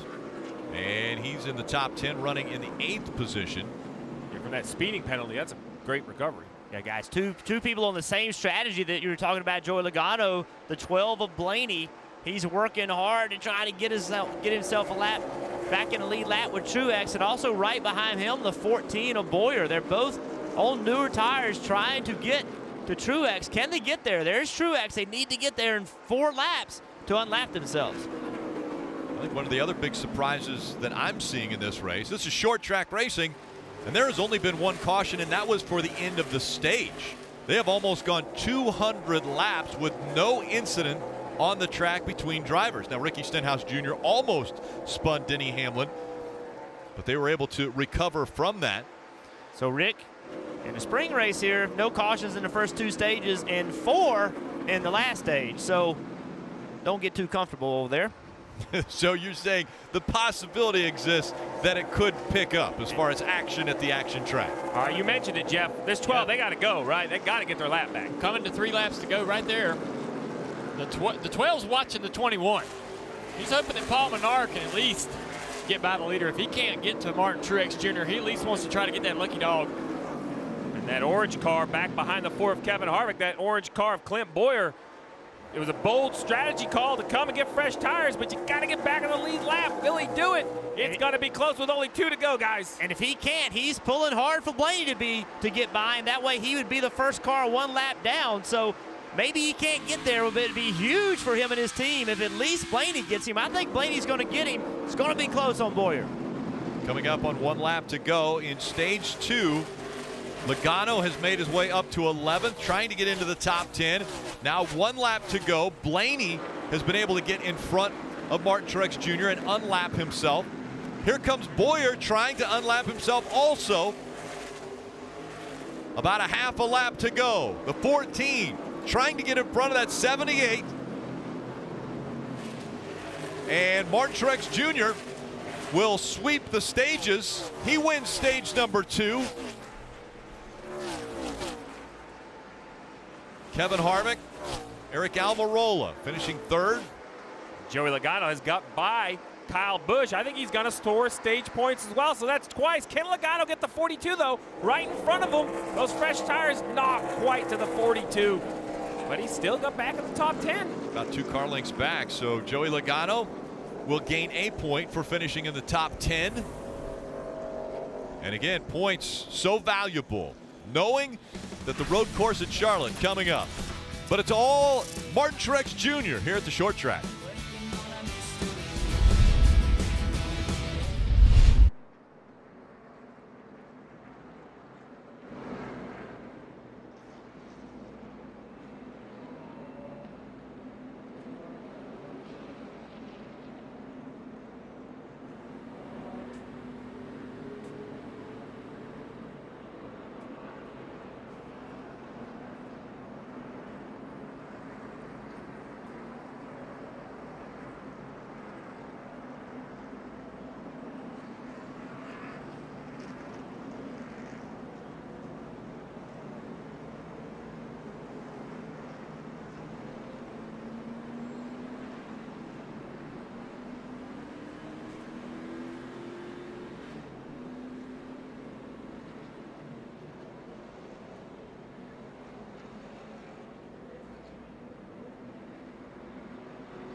deal's so good, it feels like stealing. Get caught with Sonic's Car Hop Classic, a quarter-pound double cheeseburger or a Slinger plus tots for just $2.99. This is how you Sonic. And now all the pressure back on the crew members as the team's coming to them. Marty. Rick, this is going to be cool. The Peacock pit box right at the entrance of pit road here at Richmond. We're going to watch the leaders come right on here. You see Martin Truex Jr. and Kevin Harvick hitting pit road. For Martin Truex Jr., he said, we just need more center turn. The car can be better, just goes away too quick. And air pressure adjustment for that 78 car. For Kevin Harvick, a little bit further up pit road, he said, we need more rear grip on exit. We were worse there. The center, still not right for that 4 car. Right side air pressure adjustment and wedge as well, Kelly. Erik Almirola on that 10-car pits from the 3rd position. He was pretty happy with the car. He said it takes off great. He's just having trouble keeping pace with the leaders, but they're going to leave it alone. No changes, Dave. Chase Elliott comes in 4th, bottom of your screen. Pit work is done. He's so afraid of what they might do to hurt the long run by getting the short run of it, but they needed to do something. Air pressure adjustments again on the 9. And a new leader at Richmond. Chase Elliott picks up 3 spots. And we're hearing an uncontrolled tire. All right, so let's remember the rule is you got to be within uncontrolled tire. The tire has to be within arm's reach of a pit crew member on the right half of the pit box. Let's take a look. Tires come off. We got 2 tires on the right side. The tire changer leaves. Boom. Oh, he knows. He looks back. Too late. He's left the tire. That tire is uncontrolled as it sits there. Big penalty for the dominant car here at Richmond.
After the checkered flag here at Richmond, stay tuned for the NASCAR America post-race show. That's presented by Honda Power Sports. Krista, what can we look forward to? Well, here's the thing, Rick. We have never done a post-race show like the one we're going to do tonight, because here at the new Reimagine Richmond, the post-race show has never been where it's going to be. Victory Lane has been moved. It's closer to turn 1. That is where we'll be. So it looked like we might be talking to Martin Truex Jr. Will that be the case? He's never won on a short track. Could this be his night? We just saw he has an obstacle to overcome. But when we have a winner, we're going to be talking to him. Dale Jarrett, Kyle Petty. I just left those two there watching this race. They're on the edge of their seat because our post-race show is coming up after just 200 laps. You'll have to be with us. Who will have the advantage? We'll have to find out. So we saw the issue with the 78. Reminds us a lot of the spring, doesn't it, Rick? The 78 was so dominant here in the spring. They have trouble with the jack on the left side. They can't get the tires on, loses that track position, has to start back in the field with a dominant car. I mean, he was outstanding. that led to this trouble right here. He runs into the back of the 48, which is normal short track, right? They all check up, boom, there's an accident, ends up overheating, takes a dominant car, finishes 14th. This is the playoffs, Rick. Yeah. They can't afford 14th. They got to find a way to bounce back. Make the mistakes they are making. That's already the 6th tire violation for the 78 team in 2018, the most of any teams. The field approaching the Geico restart zone. It's Chase Elliott out front. Kevin Harvick giving chase. This is going to be interesting with Chase Elliott controlling the field. He's talked all night long about not having fire-off speed. He has the long-run speed, but his car doesn't take off for the first 20, 30 laps. We'll be able to hold this position. Or will Kevin Harvick be able to jump to his outside here, taking the lead? Harvick's got a good run off turn 4 right now. They can clear Almirola if he can get to the bottom. Can't quite get there. Keselowski thinking about 3 wide. Yeah, he's there. Keselowski on the outside of the 4 car, going to take second place here. If he can get through 3 and 4, I think he does it. Looks like the 4 car is the one struggling on the takeoff speed. So the 4 car couldn't run with a 78 on that long run. It makes you wonder if they made an adjustment on their car to try to make it better on a long run, which may hurt on the short run. You can see can't run out by the wall. That's because Erik Almirola's on the outside of him. And Erik was tight getting into that corner. Erik tight on the side of that 4 car. That's what you got to do, though. Take that line away from that bottom groove. And he takes the spot. Surprised to see the 4 car of Harvick struggling on this restart. Up front, Brad Keselowski is closed in on the leader. Look at that 2 car to the outside. That's a power move, man. You're passing the leader on the outside. That's a strong car that Brad has. How about that, Brad? I won 3 in a row, and I'm going to come up here and take the lead from you boys. God, they got it going on. They flipped the switch. Now they are a threat, and that is an awesome feeling to go up there and take the lead away from 4th position, and you're the man right now. Brad's been doing this for the last 3 weeks. The Yes. strongest car has some problems. Who shows up? Well, you talk about the lead. Well, how about this for stress? The 78 of Martin Truex Jr. back here in traffic trying to recover. Now it's patience versus aggression. He wants to get by these guys, but he also has to leave himself a little bit of room. Race with mittens on. He can't have an accident. He's decent in the points, but an accident would be huge, and it was crazy right from the start. Look at this. 3 wide, comes up the racetrack, a little contact. That is all it takes to knock a valve stem off, Marty, cut a tire, ruin your night.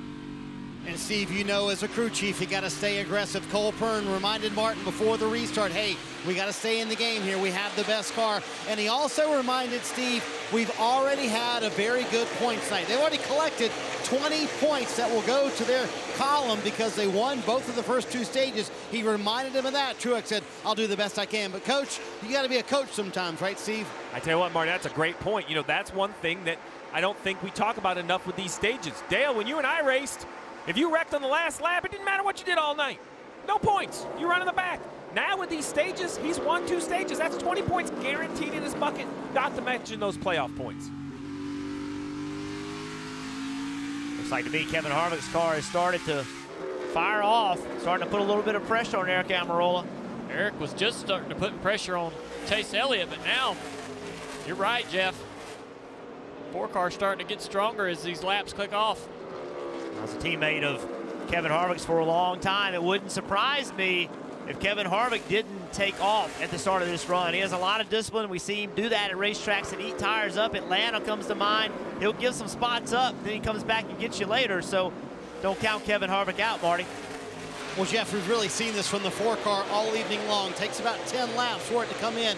We are 10 laps into this run right now. But Kevin did say something interesting before coming down pit road last time. He said, Rodney, we still don't have the center right with the car turning. So Kevin still wanting to work on that. But yeah, they've been strong all evening long on that long run. They just couldn't catch that 78. We'll see if they can catch these guys in front of them now.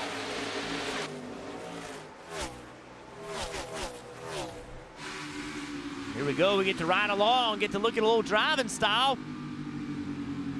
This is Chase Elliott. He's leading this trio. In the middle of this, Erik Almirola. Sounds like a little wheel hop on the brakes getting in down in the corner. lap with a 10 car, trying to get the power down. Fishtails off the corner a little bit, but drives down in there deep. There's a little bit of grip right on that painted line. If you can keep the left front tire on it, you see Erik Jones not able to do that, and he loses a lot of ground off that corner. But if you can be patient and back the corner up and get down into the bottom here where you see the 4 car of Kevin Harvick, keep that left front tire right on that yellow painted line. You make some great lap time down there, but it takes some real patience to enter the corner easy enough to do that. Erik has just opened his entry up, so running the second lane now, kind of opening the groove up for Kevin Harvick, and Kevin can't just get his car to roll the middle and then leave with enough rear grip. So right here, you got to put a little extra wheel to it, and now you're laying throttle to it, and it's just impossible to get the rear tires to hook up. They're just spinning all the way off the corner, and you can't afford to spin tires. You just got to come off that throttle, keep from spinning them. If you don't, you will wear them out. And check out right behind these guys, Austin Dillon, running in 5th place. He's got to feel good about this run right now. It's impressive that his car has this speed. We just haven't seen this from Austin all season long. But man, here it is when it counts. He kind of gets through last weekend with little damage. All the guys around him having problems. He's 16 points to the good right here. He needs to run good. With that 48 car of Jimmie Johnson having a strong night, a competitive night. Harvick in the back of Almirola right there. Got into the back of him in the middle of the corner. Erik's like, man, we're teammates. I'm not sure Kevin Harvick has teammates in the playoffs. Well, we have seen him not have teammates even coming to the end of a stage when he passed Kurt Busch, and Kurt wasn't happy about it earlier this season. Well, speaking of Kurt Busch, here you go. Here's the replay. They drive into turn 3. See, the 10 car got loose getting into the corner. Harvick rolled up, gave him a little bit of tap. At most racetracks, that would upset Erik if you ran into him like that. But this place is so slick, you can run into the back of the guy, and you see it didn't really upset Erik's car. It was kind of like a knock on the door. You need to let me by, bud. And Brad Keselowski out front, but he's not the fastest Keselowski. His dad just recently set the land speed record, going over 271 miles an hour in a car like this, modified a little bit. But Bob Keselowski sets a land speed record at the Salt Flats, so Brad Keselowski second fastest in the family.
You're watching Monster Energy Cup Series racing from Richmond Raceway. Brad Keselowski is out front. He has an 0.8 of a second lead over Chase Elliott. Kevin Harvick running third. Aric Almirola is fourth. Kyle Busch fifth. Austin Dillon, Kyle Larson, Joey Logano, Ryan Newman, and Jimmie Johnson all in the top 10. Kelly. And Joey Logano on the 22 team had a very special visitor with him this weekend. It's 7-year-old Gavin Livingston. Gavin is living with autism, and he started speaking at age 3 after he became fixated on the number 22 while watching NASCAR races with his dad. Since then, he points out the number 22 everywhere he sees it. Now, it's been his gateway to reading and talking and enjoying life, and he certainly enjoyed his weekend on the red carpet, on the truck right there with Joey, even signing a couple autographs for little Gavin Livingston. What great work by Joey Logano and the Joey Logano Foundation. And Joey Logano, he is a fierce competitor, but he does so much good in the community. Somebody's starting to show a little bit of life. Clint Boyer, we've seen him struggling down in 20th, 21st, 22nd, but after this last pit stop, some changes they've been made, obviously helped his car. He's actually passing Suarez right now for 14th. That's not great, but that's a lot better than he was earlier in the race. Dave.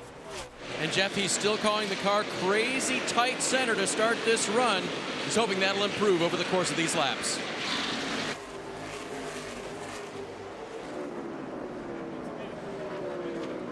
IT Savvy jumping on board with Clint Boyer. Again, we mentioned the orange look to that 14. And Bowyer, who has shown great success at this racetrack, currently running 14th, hoping for a lot better finish here at Richmond. One guy hoping for a great finish is Chase Elliott. He has talked about his car not firing off at the start of the run, but on the long run, it's been great, and he's starting to close in on our leader, Brad Keselowski. He's down to half second. Both of these guys are running up the racetrack, but the 9 car turns in the middle of the corner and runs straight up off the bottom, gets such a great run and carries that speed. See that low run off the bottom? And he drives up and gains on the 2 car down the straightaway. Look at that line, how low he is down the front straightaway. How much closer he is by the time they get to the corner. Let's listen to some of the 2 radio. I'm managing to exit. Very free on exits, but managing it best I can. Stay ahead of your track bar. Managing the exit of your track bar as aggressively as you can. Brad's having some problems with the drive-off, Jeff, and that's where the 9 car is the strongest. We're going to battle for the lead in a few more laps. He said, stay ahead of your track bar, meaning, you know, start moving that track bar a little bit sooner and maybe more than you would think you need to, just trying to stay ahead to keep from hurting those rear tires. But I love this line of Chase Elliott, and he just runs and he turns left, and there is grip down there at that yellow line. Right against that yellow line, there's grip. He's taking advantage of not turning the car, getting into the corner. He just opens that thing up and turns left and gets the left sides on that yellow line. One great thing about that straight run off is it's great for the tires. It don't really burn the tires off of the car when you're trying to drive straight off the corner. When you're trying to turn off the corner and put the throttle down like the 2 cars doing, that's a bit harder on that right rear tire. So not only is this a fast line and a competitive line, but it's a good line for the longevity of the car and the tire life. And look how low he was down the straightaway. He left. He never even thought about going out by Keselowski. He was on the very bottom of the racetrack on the front straightaway to make that pass, Dave. And it's such a huge pass, seeing him up in front. Again, of course, the pit crew got him off first on the last pit stop. But the transition they've made with this race car, Alan Gustafson said, clearly, I am perplexed with what's going on this weekend. In fact, qualifying 19th, he said, I thought that was a pickup. But remember what they've done since then, came through the field. Now they found some short speed in the car, and the long run speed very obviously there after they made huge adjustments to the 9 before qualifying. Welcome to Richmond, Rick. Hey, practice in a night race. I'm telling you, this place will make you beat your head against your notebook. It just sometimes doesn't make any sense. Well, it's not a surprise with the 9. He finished second here in the spring, so we knew that he had that kind of speed and ability at this racetrack. But right now, out in front, looking for career win number 2. This is great, man, but I just don't feel like they've helped the car on the short run. This is lap 45 into this run. He's going to need a little bit more front-end speed, so I'd hope they make some more adjustments for that car to give him that speed. Marty. Hey guys, time for our Toyota driver update, and guess who's coming through the field? Kyle Busch up into the top 5. Now there have been some terse moments on the radio. Again, starting 39th, they made their way up to the top 10. Had some struggles there for a couple of runs. Adam Stevens has worked on it. Car was, quote, sideways loose on the last run for Kyle Busch, but some very strong lap times here. In fact, he's been the fastest car for several of the most recent laps. But Junior, he's also running a little bit different line than Chase Elliott, but they keep telling him, go low off of 4. He's using that line you were using in the race last night, and it's working for the 18 car. And you drive straight off the corner, straight as you can possibly make it. Keep the wheels straight and just apply the power. Don't have to worry about jumping up to outside, getting against the fence. Usually where that line usually is where you're going to have the hardest time getting lateral grip. So drive straight and low off of turn 4. These guys know that. They know how to save those rear tires. And Kyle Busch, multiple-time winner here at Richmond, but right now he's giving chase. He's running 5th behind race leader Chase Elliott.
What a day tomorrow on NBC. It all starts with PGA Tour Championship final round coverage. Tiger Woods right now in contention to win the FedEx Cup. And what an event that would be. And then at 7 o'clock, football night in America, 8:20 kickoff. And of course, I'm sure you're cheering for the Lions, right, Steve? Well, listen, Matt Patricia, big fan of Matt Patricia, but not as big as I am a Patriots fan. It's going to be the big rematch. The old defensive coordinator, now the head coach of the Lions, against his team, the Patriots. Listen, all I can tell you, Rick, is I hope my wife doesn't have any big plans for Sunday, because you look at that leaderboard right there.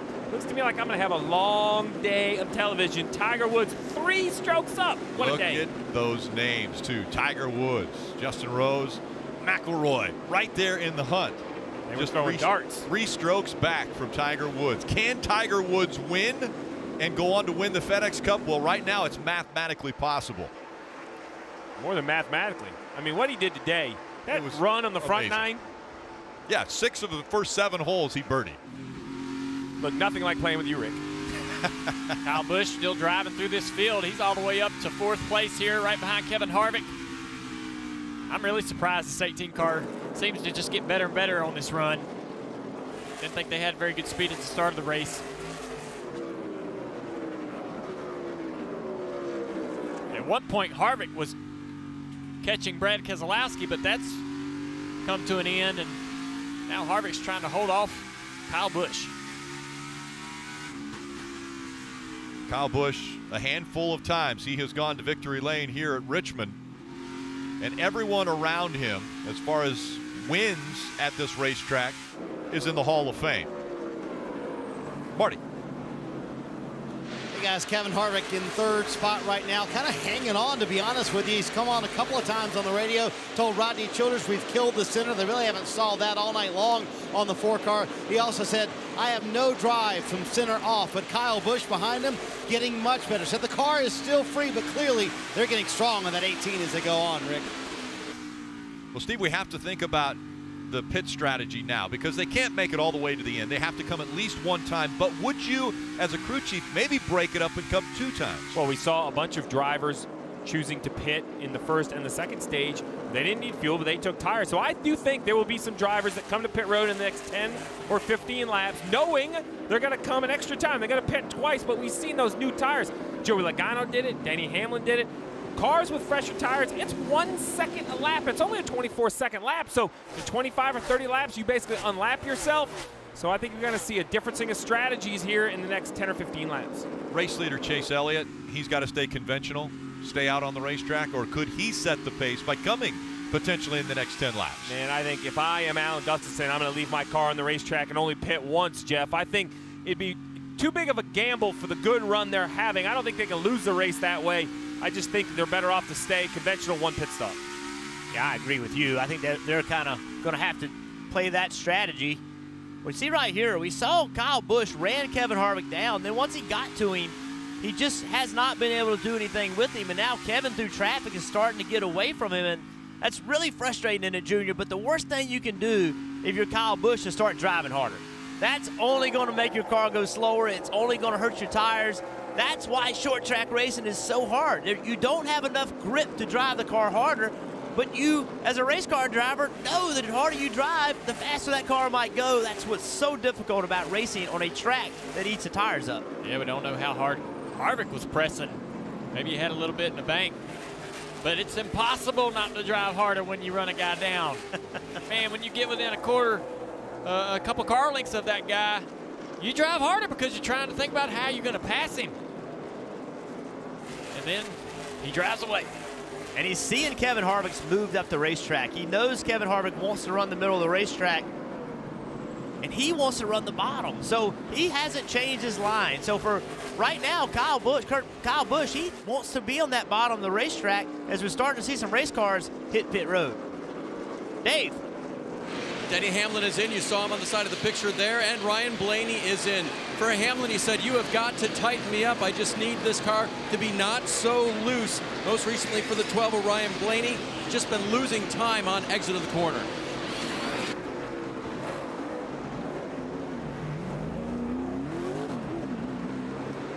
So the first 2 takers for new tires, Denny Hamlin and Ryan Blaney. For this strategy to work, they need green flag racing. And I'm telling you, these two, they have brought a wave of other playoff cars. I see Kurt Busch on pit road, Clint Boyer on pit road, Joey Logano on pit road, Erik Jones. The pit road is full of playoff contenders, Kelly.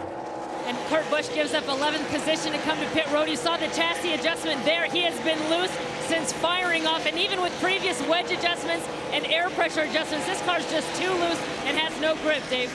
Bowyer has been making time on this run, and it was partly because of some more air pressure in that right rear tire. They did it again this time, Kelly. You see the 22 of Joey Logano there as well. He said he is loose on enter, and he snaps off loose, and he's been tight through the center. That's the 48 of Jimmie Johnson. He's been tight at times, but ended up loose. The problem for him, his track bar wasn't working, so he could not make any adjustments inside the cockpit. They had to do it on pit road, Marty. You see Kyle Busch on pit road, him hitting pit road, and he said the car is better, just needs a little bit more drive off. Kevin Harvick also on pit road. They made a right side wedge adjustment for Kevin Harvick and his team. He said the car just has no drive center off, Dave. Brad Keselowski is in. His car needs more rear grip. It was too loose. Also, leader Chase Elliott was on pit road in the 9 car. You see Kyle Busch exiting now. Keselowski is freely away, and here comes Chase Elliott. Brings the car down. He said it's real similar to last time, but felt like I've done a better job of not hurting it. Remember, the short run did improve. Will they make another air pressure adjustment and try to get even a little bit more for Elliott, who's been so good as the laps drone on in a run? Can't make mistakes on pit road. The 22, an uncontrolled tire. So Joey Logano will have to serve a penalty. And here's a race right here. The 9 leaves pit road. You're going to see Brad Keselowski come into the picture. That will be a pass for position. Brad came to pit road a lap earlier. Obviously did a better job either on pit road speed or a pit stop. Kyle Busch has come. So Chase Elliott fought so hard for that track position, and coming 1 or 2 laps later, he has lost the position to a couple front runners. Marty. Hey, Steve, with just sheer on-track speed, Martin Truex Jr. restarted 19th, struggled to make it back to the top 10, finally comes to pit road here on lap 270. He said actually chassis-wise, the car was better. The turn stayed with the car longer into this run. Cole Byrne with a slight air pressure adjustment, still trying to make up for that penalty earlier. A lot better stop for the 78 team that time. But as you mentioned, the race off of pit road and back onto the track and up to speed was won by Brad Keselowski. Now, right now, Ricky Stenhouse Jr. was scored as the race leader, but he's on pit road, so that will give the lead to Brad Keselowski. So, Rick, you mentioned 22 of Joe Logano and that uncontrolled tire. Let's take a look. Right there, everyone leaves. The tire's sitting by itself. Now the tire carrier comes and gets. It's the same thing. Listen, uncontrolled might be the best, not the best verbiage to describe it, but the rule's clear. You have to be within 1 arm's length of a pit crew member. NASCAR does not want tires sitting out there. Neither do the teams. It's clear that tire was unattended. That's a penalty for Joey Logano. And again, Logano coming in was 34 points above the cutoff line, so a penalty here definitely not helping. We go NASCAR nonstop.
NASCAR on NBCSN is brought to you by Craftsman.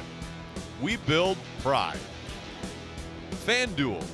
This season, there's more ways to win at FanDuel. Credit One Bank, the credit card perfect for everyday purchases. And by Applebee's, all you can eat riblets and chicken tenders, just $12.99. And make sure to join us weekdays at 5 o'clock on NASCAR America, breaking down obviously each race of the playoffs and looking forward to what's going to be happening the next weekend which of course will be a huge topic this week on NASCAR America. Will people be ready for the Roval? Yeah, I'm on Thursday's show. We'll probably have discussed all of Richmond, but I'll be looking ahead. The Xfinity cars will be on that Charlotte Road course. We'll be looking at what Cup drivers need a good run at Charlotte. Remember, cut race coming up this week in Charlotte. One guy who was in good shape earlier in the race but is starting to struggle is Alex Bowman. Dropped all the way back to 14th place, and he's only 4 points by taking that position from Suarez above the cut line. They were in good shape earlier tonight, running inside the top 10. But he struggled over the last several hundred laps with that car, trying to get speed out of it, while his teammates, Chase Elliott and Jimmie Johnson, are excelling and moving forward. I tell you, Junior, it really was just that last run for the 88. They kind of seemed to lose it. He told Greg Ives, listen, we're worse on both ends of the racetrack. I don't know, we just can't seem to get it connected like we had earlier in the night. But Steve, you know this racetrack constantly changes here at Richmond. It's one you got to stay on top of and always be adjusting. We've seen teams dominate here and not make it to victory lane. Yeah, Marty, I mean, this is a racetrack that you basically have to figure out what setup you want for the final 50 laps and work backwards and make sure your car's adjustable enough to get there, because practice is very difficult. It's an odd time of day. These long runs, you can't go run 50, 60, 70 laps in practice. There's just so many things that change how your car's driving. Battle for the lead right here. Brad Keselowski, Kyle Busch is closed in. Kevin Harvick is 2.8 seconds back, but this is the battle right here. I am so surprised by Kyle Busch's race car. It's just steady, steady, steady, driving toward the front of the field. And his strength is the bottom of the racetrack. You see Keselowski runs to the top. Kyle just rolls the middle of the corner on the very bottom. Has good grip on corner exit. A strong race car right now for Kyle Busch. That's incredible down into turn one, how far he could roll into the corner. Look at that. All the way in the center of the corner and still turns. Still gets off the bottom. Taking that position looked easy. Marty. Impressive what Kyle Busch and his team has been able to do. And let's go back to last week. Remember the problems they had in Las Vegas? Struggled all day long, spun out at one point, didn't have contact with a splitter, and yet they come back to finish 7th. Tonight, Kyle very frustrated on the first couple of runs, told Adam Stevens why they weren't going to win the race tonight, and Adam kind of fired back at him, said, hey, let us adjust on it, let us get it better. Clearly, they've done that. They've made the 18 better literally every stop tonight, and here's the result. From 39th to the lead for Kyle Busch. So, Marty, if I'm the driver, I just keep yelling at the crew chief. I mean, it's working, right? Just keep giving him that information. Use that fire, use that energy. Tell him, man, you fix this thing, I can get it to the front. And I mean, Kyle Busch is, remember, he started 39th, and he's driven this thing to the lead. Dave. Chase Elliott back to 5th now after being the leader when the round of green flag stops started. Here's a report from the driver. Yeah, copy that. Do what you can with it. Don't abuse it.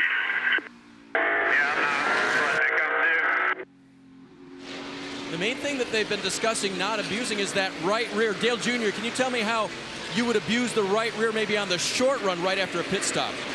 Basically just trying to apply too much throttle on corner exit. Driving the car off the corner, spinning the tires, sliding that right rear tire off the corner. The line that Chase has, he says he can't fire off because he's on the ground. The splitter's on the ground. That would be a great reason why the car won't go at the start of a run. The air pressures will build up, get that splitter up off the ground, and then the car comes to life. So they could probably try to make some adjustments on the back of that car to get that splitter up off the ground for the start of the run. Marty. Right side of the screen, you see Martin Truex Jr. Remember, they dominated the early part of this race, won the first 2 stages. They've led 163 laps. Then they have the uncontrolled tire at the end of stage 2, and they restarted 19th, and they just haven't made the progress I really thought that they might make. And Jeff, I'm kind of curious, you know, we've talked all night long about how Truex has this terrific car on the short runs. I wonder if that's hurting them here because they just can't seem to make their way through traffic very quickly with a 78 car. No, they haven't done it very quickly, but still, they got that penalty. They had to go to the back, and you know they've ground their way up now to a top. They're running 10th right now, so I think they're in pretty good shape here. A long way to go, 107 laps left to go, so I still think they're in good shape. Guys, we've talked about this 9 car, and you mentioned how it wouldn't take off on the restarts, but under green flag, they put those 4 Goodyear tires on. And when he said it was on the splitter a little, Junior, he is 3/4 of a second off for 4 or 5 laps. He has lost 6 seconds to the 18 of Kyle Busch. I don't care how good this car is in the long run. I just don't think he can make it back.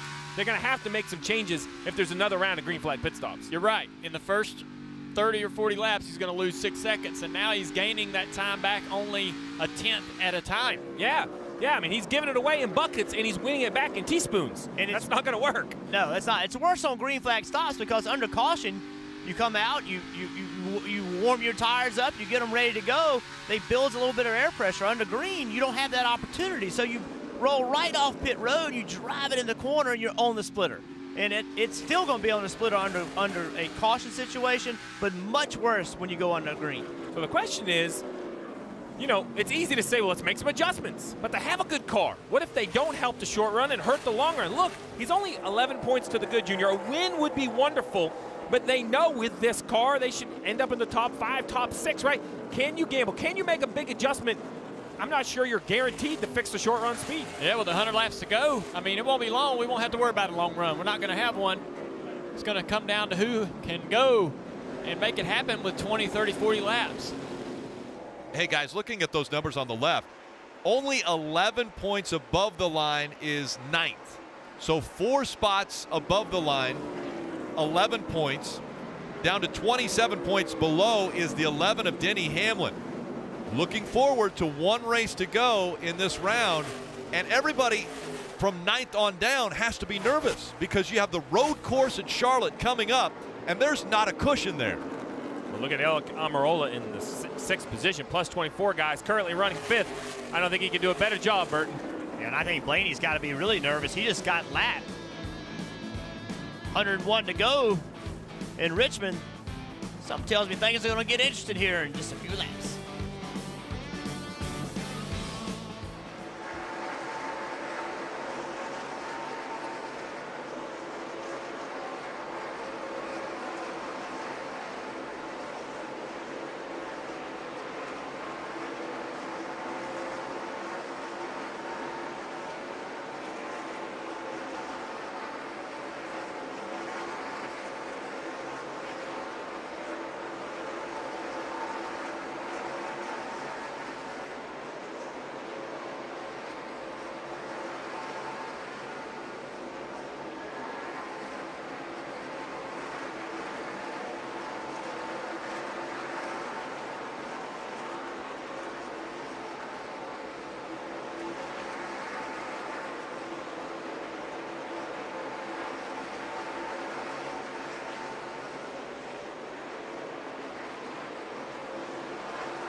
Gorgeous night for racing. The Monster Energy Cup Series racing from Richmond taking place. The Federated Auto Parts 400 racing under the lights. Let's look at tonight's Ram trucks proven to last.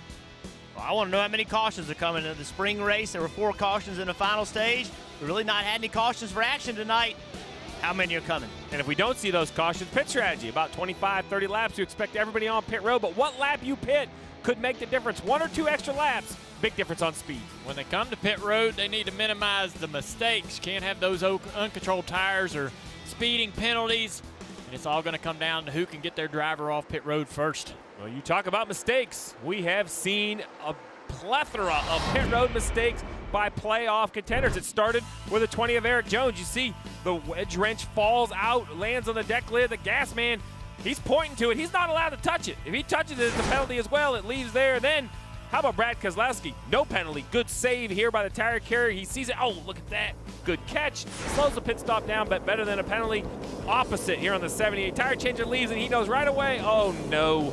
That can't just sit there. That's an uncontrolled tire for Truex Jr. 22, much the same as the 78. Oh, wait, doesn't know what to do. And it's all timing. Yeah, I pick on that guy, but the carrier is supposed to be there. They're supposed to marry up together to grab that tire. If either the front or the back, the timing gets off, that's what happens. Marty. Hey guys, Kyle Busch out front. You know, he has 5 Richmond wins, but he's never won here in the fall. They would love to change that tonight. And Adam Stevens told me before the race, on balance, I feel like our car is better than it was in the spring. I would say so. Out front once again, Kyle Busch looking to sweep the year here at Richmond, Dave. Brad Keselowski runs second, and it may be partly because of the adjustment they made on the race car, reduced the air pressure in the rear tires. Brad was told, hey, we talked about that. That's what we did. If you're experiencing any discomfort because of that, Marty. Harvick sitting in third, Dave. He said, you know what, Richmond's been one of the hot and cold tracks for us since we've been at Stewart-Haas, and really one of the tougher racetracks for us. But right now, a very solid night for Kevin Harvick, and looking at the big picture, plus 58 above that cut line right now, Dave. And Chase Elliott has worked his way as they run back above the cut line. Remember, they had a good week going last week at Vegas. They were running 6 when someone else had a problem, and they got involved. Fast car here tonight. Things looking good for the 9 in the playoffs, Kelly. After a string of disappointing finishes for the 10 team of Eric Almirola, last week's 6th place finish was a bit of a victory. Now in the spring, they had a car that was really good on the long run, but Johnny Klossmeyer told me they were getting killed on restarts, so they wanted to work on short run speed. They may have gone a little bit too far. He takes off really, really well, but loses speed a bit too early on in these runs, Rick. And we drop back to the 42 of Kyle Larson running in the 6th spot. Yeah, we haven't talked much about Kyle tonight. He's just had a solid night, not really been battling for the lead, but been about right in this position, 5th, 6th, 7th all night. See Austin Dillon get by him. We've talked about Austin several times having a good night.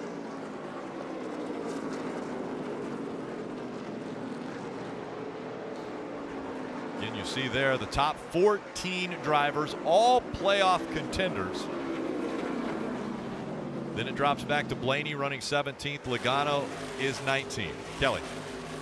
Well, Rick, earlier I was telling you how Kyle Larson told me that he just seems to struggle here at Richmond, said they're typically a 14th place car.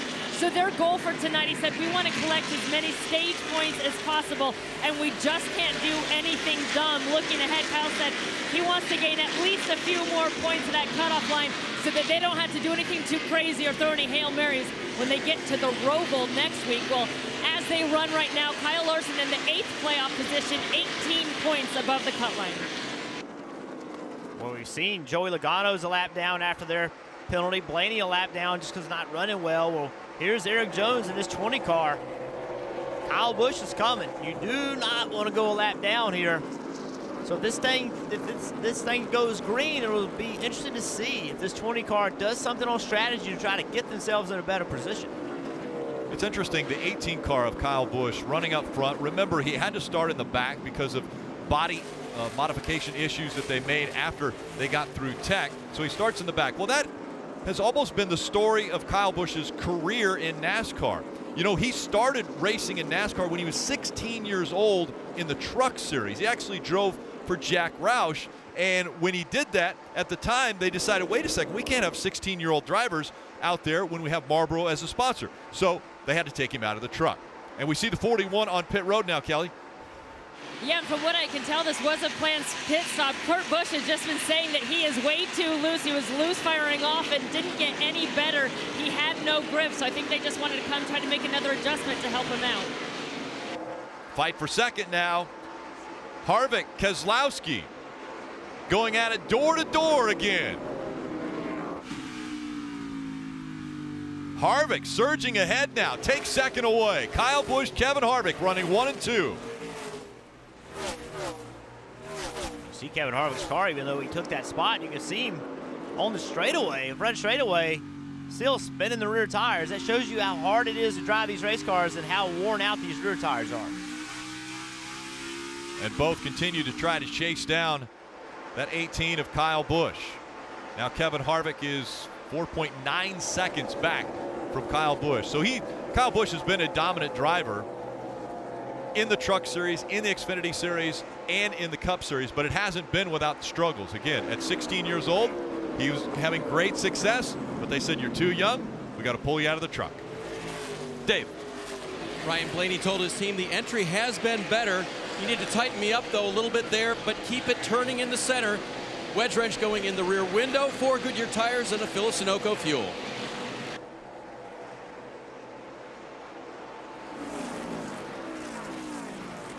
So now we've seen the 41 and the 12, 2 playoff cars come to pit road with 79 to go. I expect all of the cars to come in the next 15 laps, 10 laps or so. It's really who you're racing, who you can afford to pit, as Kyle Busch's pace is unbelievable. I mean, he's lapping Denny Hamlin in the 13th position. So, Steve, does that drive the 11 car to pit road right now? It would for me. Once you're a lap down, I think you just go ahead and have to get on the offense. But the problem is he's 22 points behind Marty. So the 11, I don't think a gamble is out of the question. There's no reason not to gamble. A moment ago, Adam Stevens, told Kyle Busch, listen, they're about 5 seconds back. We'll take all we can get here. In other words, hit the go pedal. Let's go as hard as we can. And Steve, I think you're right. I think all these teams are going to come down pit road here fairly soon. I was just talking with Cole Pern a moment ago about that. He said, I think that's the conservative call. On the safe side, why not come to pit road one more time here? You guys called it. Denny Hamlin grabs pit road entry right there. And that's going to force everyone around him, Dave, to come to pit road this time as well. Off the lead lap under green, it was certainly time to pit for Denny Hamlin. Told his crew, I don't have any grip. The car will not turn in the center of the corner, and it's loose in and loose off. Remember when I first came to Richmond, crew chiefs would tell me, get used to it. Loose in, tight center, loose off. It's a condition that you deal with all the time here, and it's gotten worse for Denny Hamlin late in this race. And there's the caution. It has come out. Jeffrey Earnhardt in the 96. Spins. He's got a flat tire. And now trying to not go further down. And we're going to have to let the scoring kind of settle out to see where Hamlin, Newman was on pit road, Kurt Busch. It's going to take a second here for time and scoring to cycle out to see who is on what lap. I assume Denny Hamlin's going to lose at least 1, maybe 2 laps, because he was 1 down on the racetrack. So I would assume he's 2 down now at least. Kurt Busch might be the same. Yeah, there we go. Hamlin drops down the screen. Blaney also. Let's take a look at the replay here, see what happened to Jeffrey. Here's his car on the inside. Matt Kenseth's on his inside. Matt just missed the center of the corner and got in the left rear quarter panel of the 96.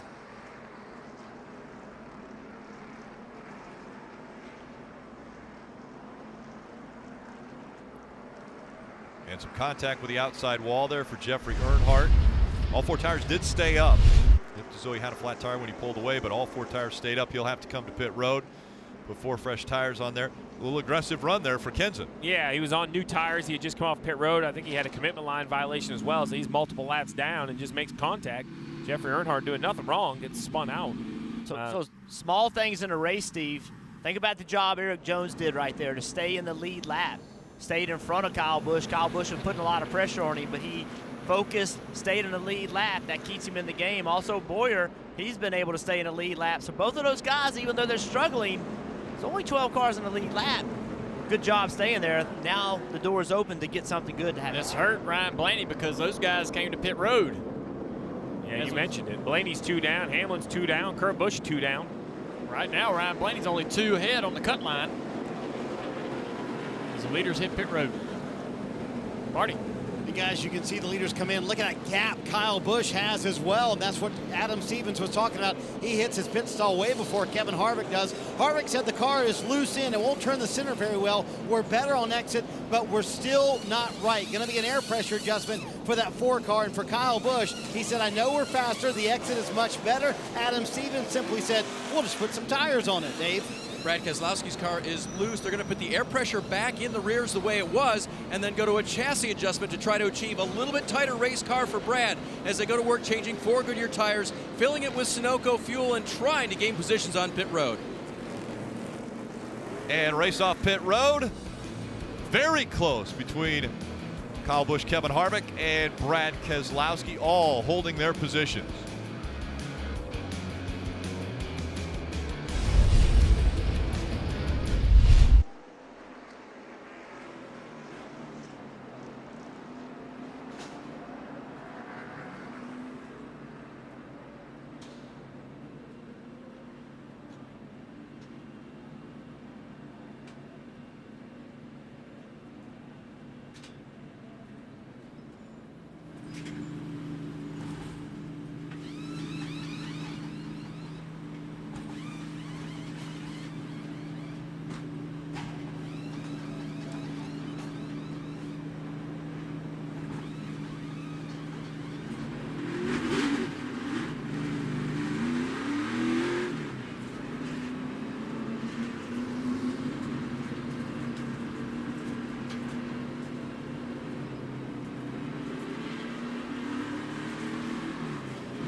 Next Sunday on NBC, it's an elimination race in the Monster Energy Cup Series playoffs. It'll be the road course, the Roval at Charlotte. That race coverage beginning at 2 p.m. Eastern.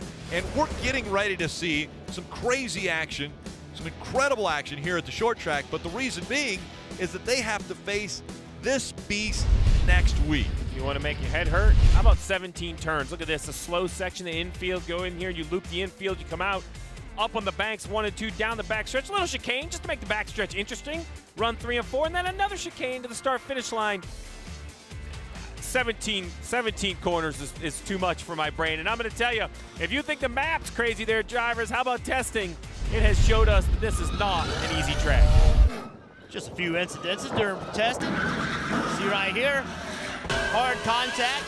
And I talked to the drivers, they say once the thing gets around on them, it's hard to ever get it caught back up. So testing's been eventful. And most of these are happening in that turn 3 intersection of the racetrack. It's going to be very slick. It's brand new asphalt, hard tire. So you mentioned all the cars that were laps down. What we just saw, right, cars are going by the pace car. What that will do is, real quick, let's talk about the guys at the back of the field. Ryan Blaney will be 1 lap down. Denny Hamlin 1 lap down. Kurt Busch 1 lap down. Joey Logano 1 lap down. That'll be a battle for the free pass here if we get another yellow.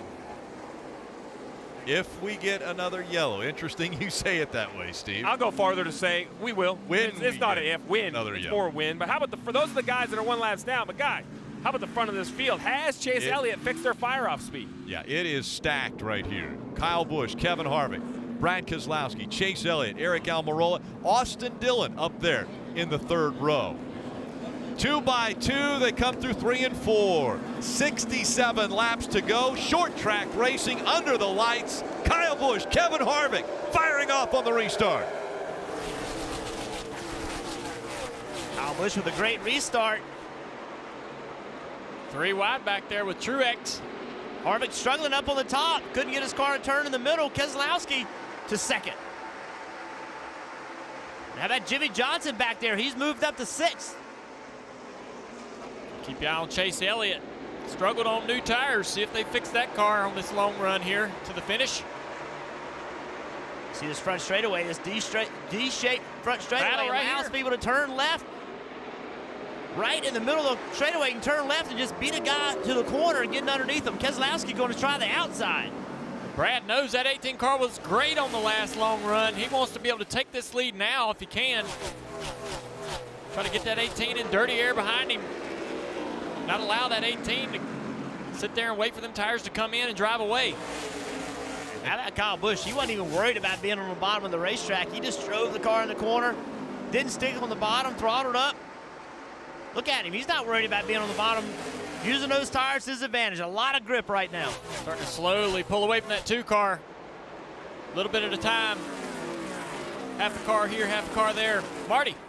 And Junior, that was a great point you made a moment ago. Adam Stevens told Kyle Busch that before the restart. Listen, our strength is the long run. Be smart here early. Take care of those tires. We need to work to our strength. Tony Hirschman, his spotter, also reminded him, hey, that 2 is really good on the front end. Just keep him behind you. We'll be good later. That's over now. Look at him stretching that lead out. It's back in the pack here. 78 of Truex still trying to work through the field after the troubles on pit road. Uncontrolled tire. Battling for 6th. Jimmie Johnson, who's had an awesome run all night long. Austin Dillon in this fight as well, who's having a great night. You see why this racetrack's so hard to pass, especially on new tires. Everybody's got a lot of grip right now. So you can see Martin Truex Jr., he can roll the middle of the corner really well, gets to the bumper of the 48, but getting it to turn on corner exit. You can see he turns left, shows Jimmie Johnson he wants a spot. Jimmy's going to give him the bottom. Jimmy's going to have that drive off here. Take the spot back and clear the 78. 78 just can't get the power down. Jimmie runs wide into the corner when the 78's on the inside. If you go in real wide and just wait on that exit, just wait on power down. Truex got a forward run right now, though. Getting into 3. Let's see if he can make the middle work. If he can get the middle rolls well enough and just exit beside the 48, he'll have the advantage into 1. He's got him there. A little bit at a time, just chipping away at it. There you go. Jimmie Johnson just was able to make that outside work, Kelly. And I can tell you on the previous restart, Jimmie Johnson said that he had just been way too tight, couldn't get the car to turn it off for the first several laps, so they made an adjustment on pit road to help loosen him up and see if it works here. Battle for the lead. The 2 car, he's moved to the top of the racetrack, and he has run down Kyle Busch, and he is making a pass for the lead. I'm surprised that Kyle Busch didn't adjust his line to try to take that line away from Brad Keselowski.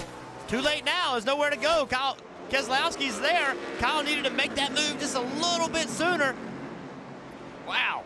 I thought the 18 was going to drive off, Jeff, but Brad Keselowski said no. He moved around, found some speed, and here he is in the lead. We'll see what Kyle Busch does right here. Does he adjust his line, or does he think for the long run with 58 laps to go, he's better off running on the bottom? And what does Keselowski do? Keselowski used the top to get by him and then right to the bottom of the racetrack to take Kyle Busch's line away from him. Even in a short track like this, that aero matters, doesn't it, Jeff? Getting down in front of that 18, that's going to make it difficult for that 18 to have the downforce and roll the center, turn the center. It does matter. I also wonder, too, if Keselowski doesn't think that it's a little easier on the tires. Running the bottom of the racetrack. Use the top to make the pass and then get back to the bottom. This looks like the 2 car that we saw earlier in the night. This last run before this, what's very good. I wonder if they went back on some of their adjustments to improve that car, but here comes Kyle Busch back to continue this battle. And remember, guys, these 2, no love lost between them. They don't like each other. They have publicly said, I can't stand the guy. And so now you see him running nose to tail, and they have said the reason we don't like each other is because we race each other so hard, and sometimes we'll hit them a little bit harder than we should and wreck the other one. So they don't like each other, and now racing for the lead here. Well, Brad Keselowski going for a streak of races, 4 in a row, but they're doing it so many different ways. When you look, what are the keys to the last 3 races? Great pit stops, patience, stays up front, stays in position, great short run speed. We just saw that again here at Richmond. Restarts, no mistakes, and capitalizing on others' mistakes. I don't want to take away from the cars they've had, but guys, I don't think we've walked away from any of the last 3 races saying, oh, Brad had the best car. I don't think that was the case at all. They are out racing everyone. Remember, it's a race, it's not a speed contest. Dave. And Steve, it was so interesting talking to the engineers earlier today on the 2-car. I said, you know, on the big tracks, it seems like you guys are still maybe off on speed, so does Richmond bring it all together? He said, no, the fast cars will still be fast. Well, I don't know. Seems like they're making some progress because they seem to be one of the fast cars tonight. And Junior, to your question, yes, they did go back on some adjustments. The air pressure in the rears, put that back where it was, and went to a chassis adjustment instead to achieve better handling for Brad. It seems like it's working, but Brad ain't getting away. The 18's still there. Kyle Busch still keeping the pressure on. Brad looks in the mirror every time he gets up on the straightaway and sees that 18 car still there. That's got to concern him. Yeah, I think it does have to concern him because we know the long run speed of that 18 car. Remember, he was over 5 seconds ahead of second place when this caution came out. Marty. A moment ago, we watched Martin Truex Jr. battling for the 8th position. Now he's trying to take 5th from Chase Elliott. The 78 car has certainly come to life. And, you know, he made an interesting point to me a couple of weeks ago, and I made sure it was correct. He said, we have 0 finishes this year from 5th to 10th. He said, that worries me because we've either dominated or we've wrecked. At some point, consistency is going to have to come into play. So, Steve, on a night when they had a penalty, struggled coming up through the field, this is the consistency Martin Truex Jr. was looking for. Well, the consistency is we see a good battle for the lead. The 18 finally got underneath the 2 but couldn't complete it. It's that points cushion we're talking about, right? He's plus 84. What makes the Charlotte Road Course less painful?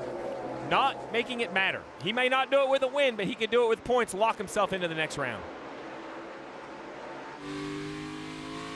That 18 car is starting to come back to life. Been able to enter and get to the center so good.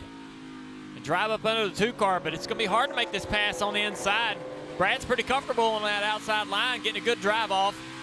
Being able to put the power down, but look how good the 18 is into the middle. So far down in the center of the corner, almost clearing the 2 car. Let's see if he can do that again. If he can roll the middle like that in 3 and 4, he might can clear the 2 car. So much harder, though, because his angle of attack into turn 3 is so much shorter.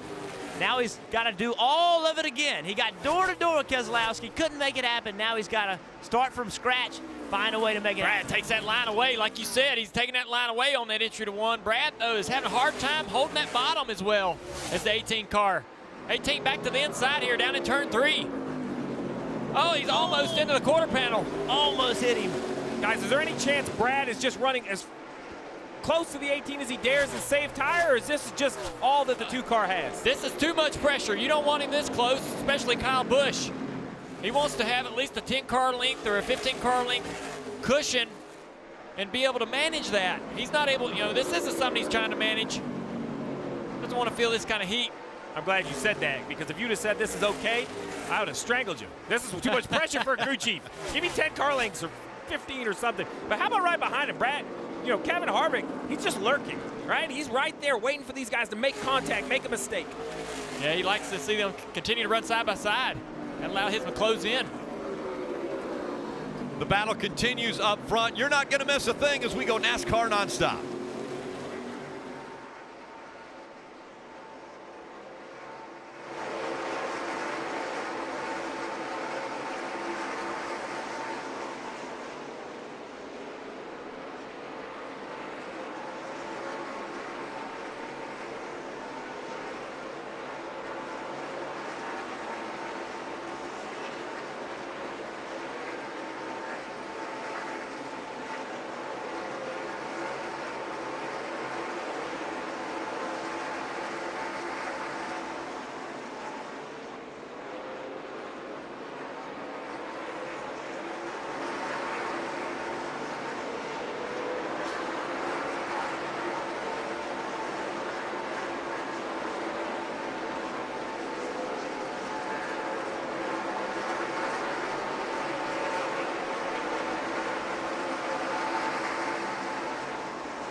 You saw it all in nonstop. What an amazing battle between two of the best drivers in NASCAR. Keselowski able to hold off Kyle Busch, but here he comes again, all over the back bumper for the lead. I think Kyle Busch chilled his tires out a little bit. He's making an aggressive run. You saw him drive into one, drove way in the corner. Now he's going to make a strong move, see if he can clear him in the middle. I think he's got him. He's got him right there. Brad Keselowski could not hold him off.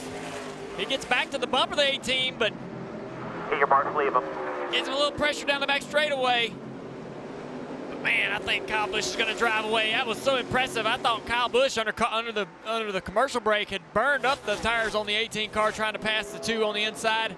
You saw him get loose into turn 3 so many times. I've started that movie before.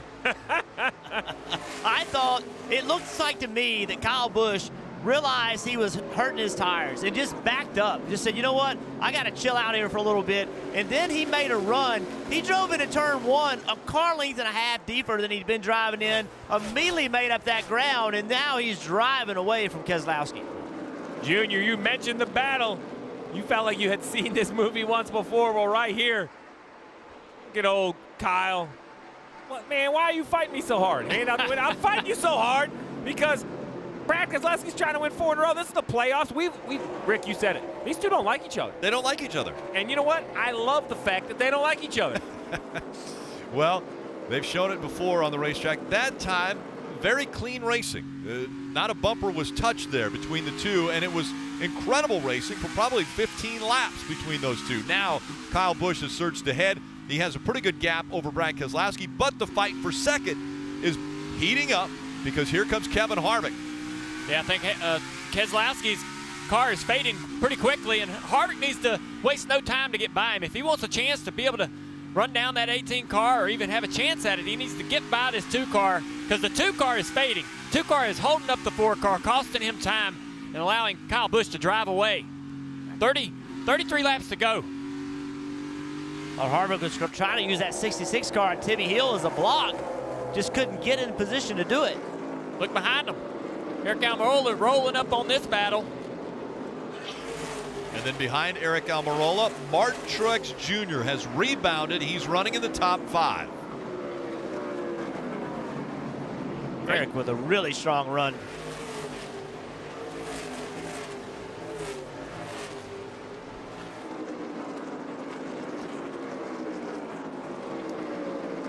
This right here, Kyle Busch has 6 wins, Keselowski 3, Harvick 7, Truex 4.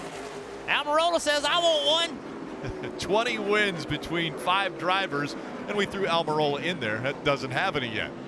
Hey, would you guys be surprised if he won a race between now and the end of the year? It wouldn't surprise me a bit. Not at all. Hey, I haven't given up this race. He's the one yellow, and he's going to be right there on him with 30 to go.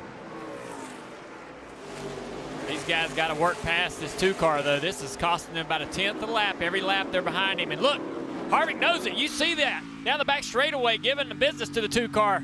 He's had enough, hasn't he? I got to go by, man. This is enough. He sees the 18 out there getting farther and farther away. It's so hard to make this pass. You see Harvick turns early. He's hunting that yellow line on the bottom. Found it on corner entry. He's going to clear Keselowski. Now, all focus in front of him, trying to run that 18 down. And the gap now between the two, 1.6 seconds. Almirola on the outside. Not quite there. You can watch the gap at the top of the screen. Will it get closer?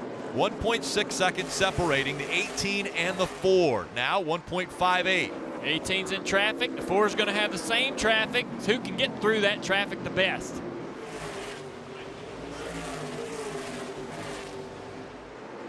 Mentioned at the top of the show, traffic would definitely be a factor in who could win tonight's race. Last couple laps, the 4 car's been half a tenth quicker.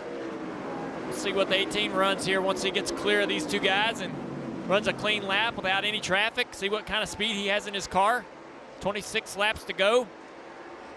The fastest car on the racetrack the last few laps has been that 78 of Martin Truex Jr., Marty.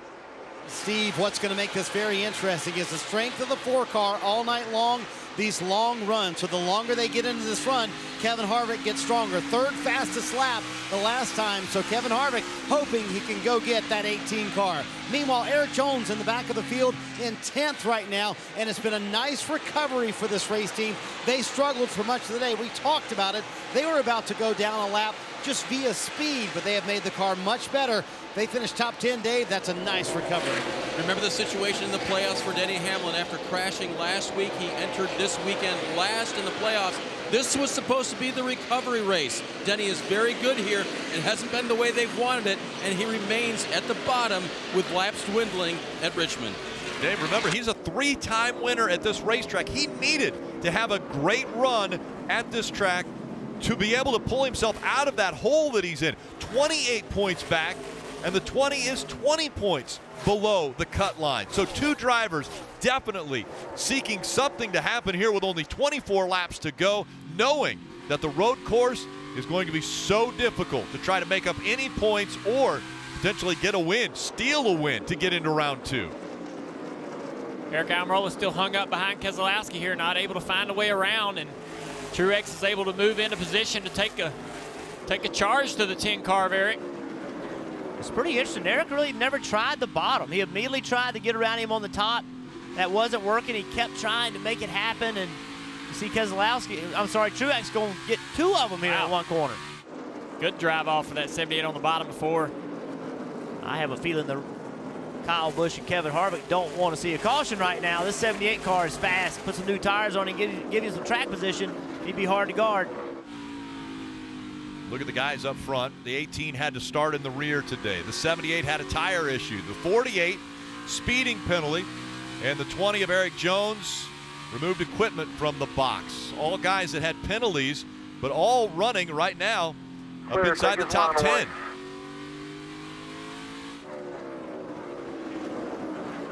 Truex 3.5 seconds behind Kyle Busch. About 2 seconds behind Harvick. Back behind these guys, Chase Elliott starting the night out. He was -9 points. Currently right now with where he's running, he's +9, and he's closing in on that battle in front of him to maybe get a few more points. The 2 car struggling up there, he sees that. With 20 laps to go, he wants to at least try to get by Brad. Man, it's been a blue-collar night for this 9 car, hasn't it, Junior? Not good on new tires, but just continues to put the work in on these long runs. I know, and he does not want to see a yellow. I know he's running 6th, and a yellow might give him a shot at trying to win the race, but it also could ruin his night. As bad as this car's been on new tires, he does not want a yellow flag to come out and have to put on new tires and race these guys.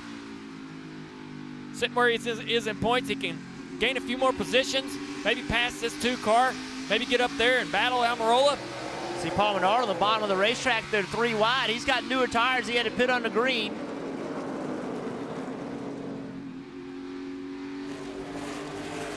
Yes, Elliott got him. Now Almirola's right there. That's right. That puts that 9 car 1 more point to the good. Hey, I bet you drivers can put together what happened to Brad Keselowski trying to protect that front spot. He says that burned the rear tires off. Man.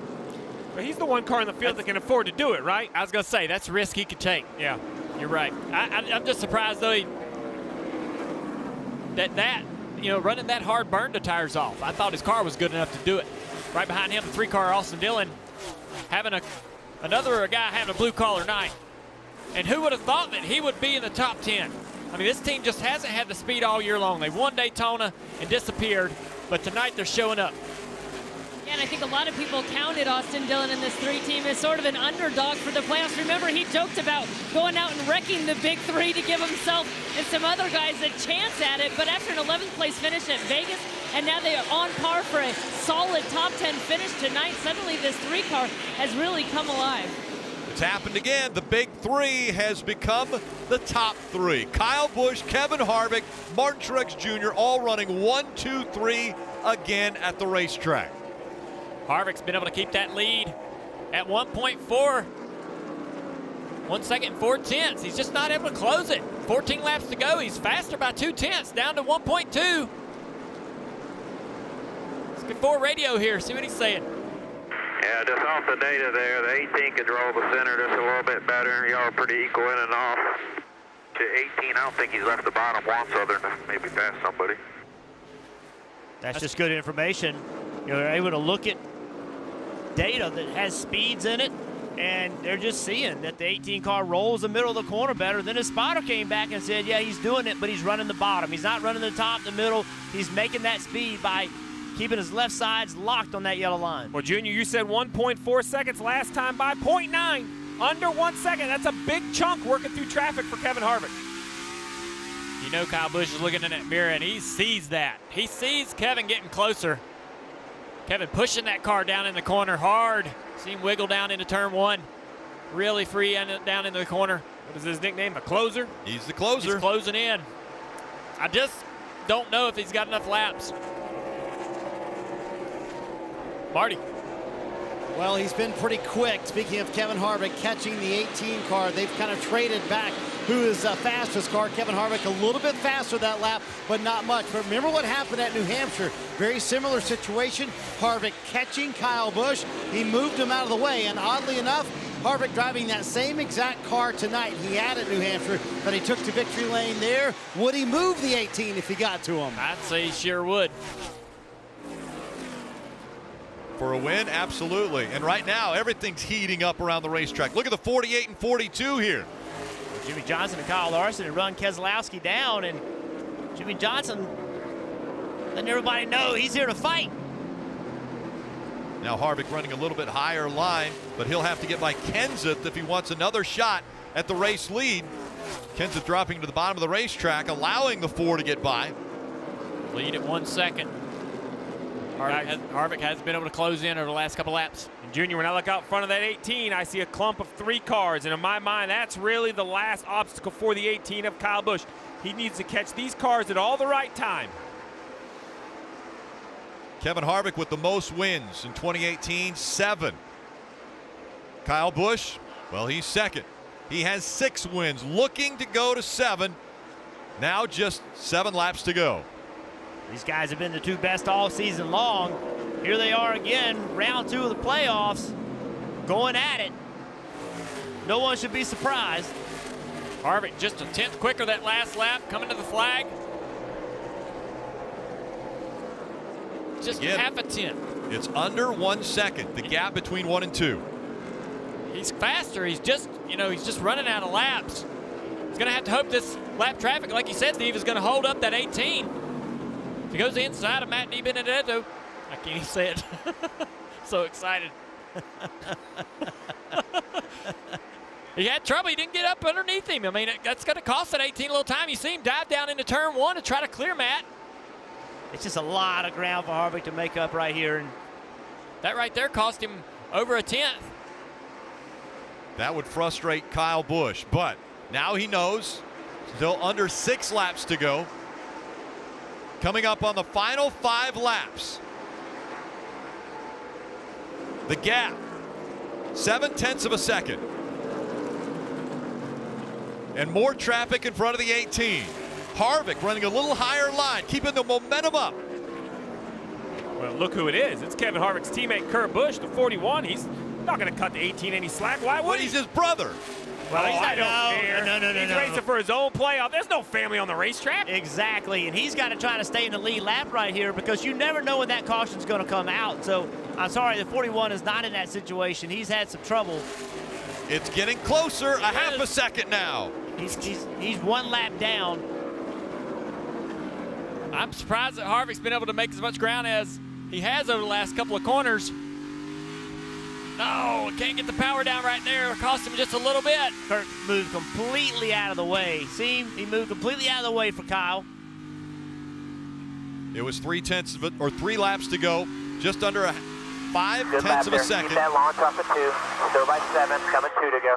And Kurt moved completely out of the way for Harvick as well. Did the same thing for both of them. Now the final 2 laps. Kyle Busch trying to hang on after starting 39th today. Methodically working his way up through the field. The dominant car to start the race, the 78. Martin Truex Jr. swept stage 1 and stage 2. But once the 18 of Kyle Busch was able to clear Brad Keselowski, he has not allowed anyone to get close to him. Final lap from Richmond Raceway. Kyle Busch looking for his 50th career win in the Monster Energy Cup Series. And more importantly, the ticket to the second round. Kyle Busch is going to sweep the Richmond races. Hell yeah. Richmond sweep, boys. That's the way you do it right there. Appreciate it. Great car. Good work.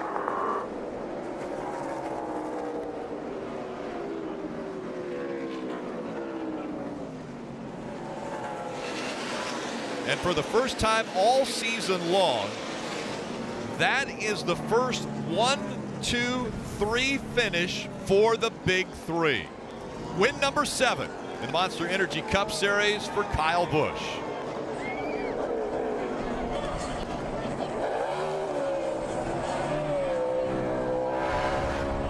This moment presented by Sunoco, fueling victories all season long. All 7 of them.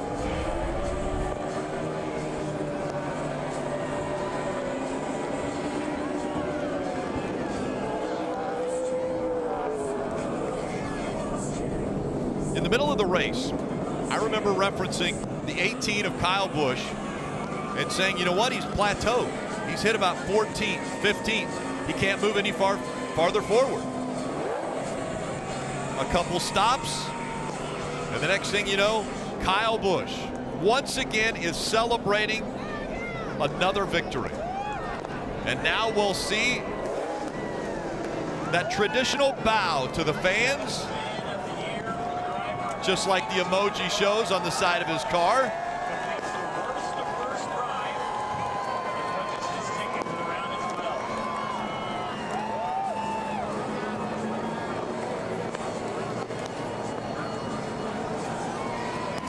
Kyle Busch climbs out of the car on his way to get that Sunoco flag. Hamming it up with the fans. This is career win number 50. As Kyle is working the fence right now, giving some love back to these fans. Unbelievable win number 50 in the Cup car. Kyle Busch giving some love to the fans. Man, that battle there at the end, congratulations. Yeah, that was too close for my comfort. I thought we were a little bit better than that on the long run. I know Harvick, that's kind of his specialty, but we had a really, really good race car tonight. The M&M's Camry was awesome. Guys did a great job coming back from a dismal qualifying effort and preparing a really, really good race car for us here tonight. And being able to start dead last, come up through the field and win this thing, that's right, Rowdy Nation. All for you, baby. It's huge. Not only that run, but this also means that next weekend the pressure is way off for you for that Roval everybody's talking about. Were you keeping that in mind when you were battling with Brad there, thinking how important next week is? Actually, no. I never thought of it once. I just wanted to go out there and win this thing. Win this thing for M&M's, win this thing for my team, Toyota. Everybody at Joe Gibbs Racing, Toyota, obviously, it's a whole team effort. And I put us a little bit behind yesterday in qualifying, and the guys did a great job rallying and being able to put it together and getting us a really fast race car for tonight. So appreciate you guys, everybody at Richmond. Thanks for coming out. Awesome racetrack. Love coming here. Hey, I finally won a fall race in Richmond. What do you know? There we go, buddy. We'll see you in victory lane. Kyle Busch, your winner. 6 wins now puts Kyle Busch on the same playing field as David Pearson, Rusty Wallace, Darrell Waltrip, all 6-time winners at Richmond. He knows how to play to the crowd because he was able to show them his talent once again. The battle with Brad Keselowski, a clean one tonight, and it ends up the 18 of Kyle Busch locking himself into the second round of the playoffs with a win here at Richmond.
And post-race coverage is with you until 11:30 tonight, so make sure to stay with us. The fireworks in the air. We saw the fireworks on the racetrack. Really, we saw incredible racing on the racetrack as we now will take a look at the playoff leaderboard. 2 drivers have locked themselves into the second round with wins, and 1 has done it based on points. Martin Truex Jr. now is locked into the second round because of the amount of points that he has going into the 3rd and final race of round 1. The guys outside, Clint Boyer, Jimmie Johnson, Erik Jones, Denny Hamlin, they have got a hole to dig out of and only 1 race to do it. And Dave caught up with Kevin Harvick just moments ago. On the cool-down lap, Kevin Harvick called it a solid night. Kevin, how important was that for this team tonight? Well, I mean, any other round in the playoffs, I would say it didn't matter. We just needed to try to win. But I'm terrified of next week, to tell you the truth, just because there's just so many unknowns. And just got to thank everybody from our Jimmie John's, Busch, Ford, Mobil 1, Hunt Brothers team for everything that they do. We had a solid weekend. Just Kyle, I thought they'd raced hard enough there to where he had used a little more, and then I ran him down.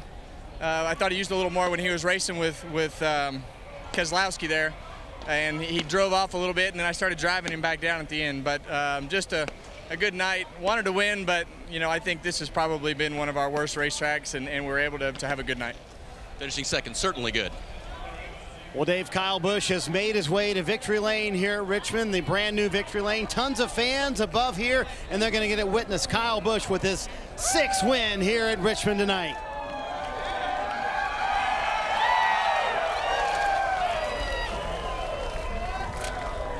And the shower from the crew. Win number 50, by the way, ties him with Hall of Famer Junior Johnson.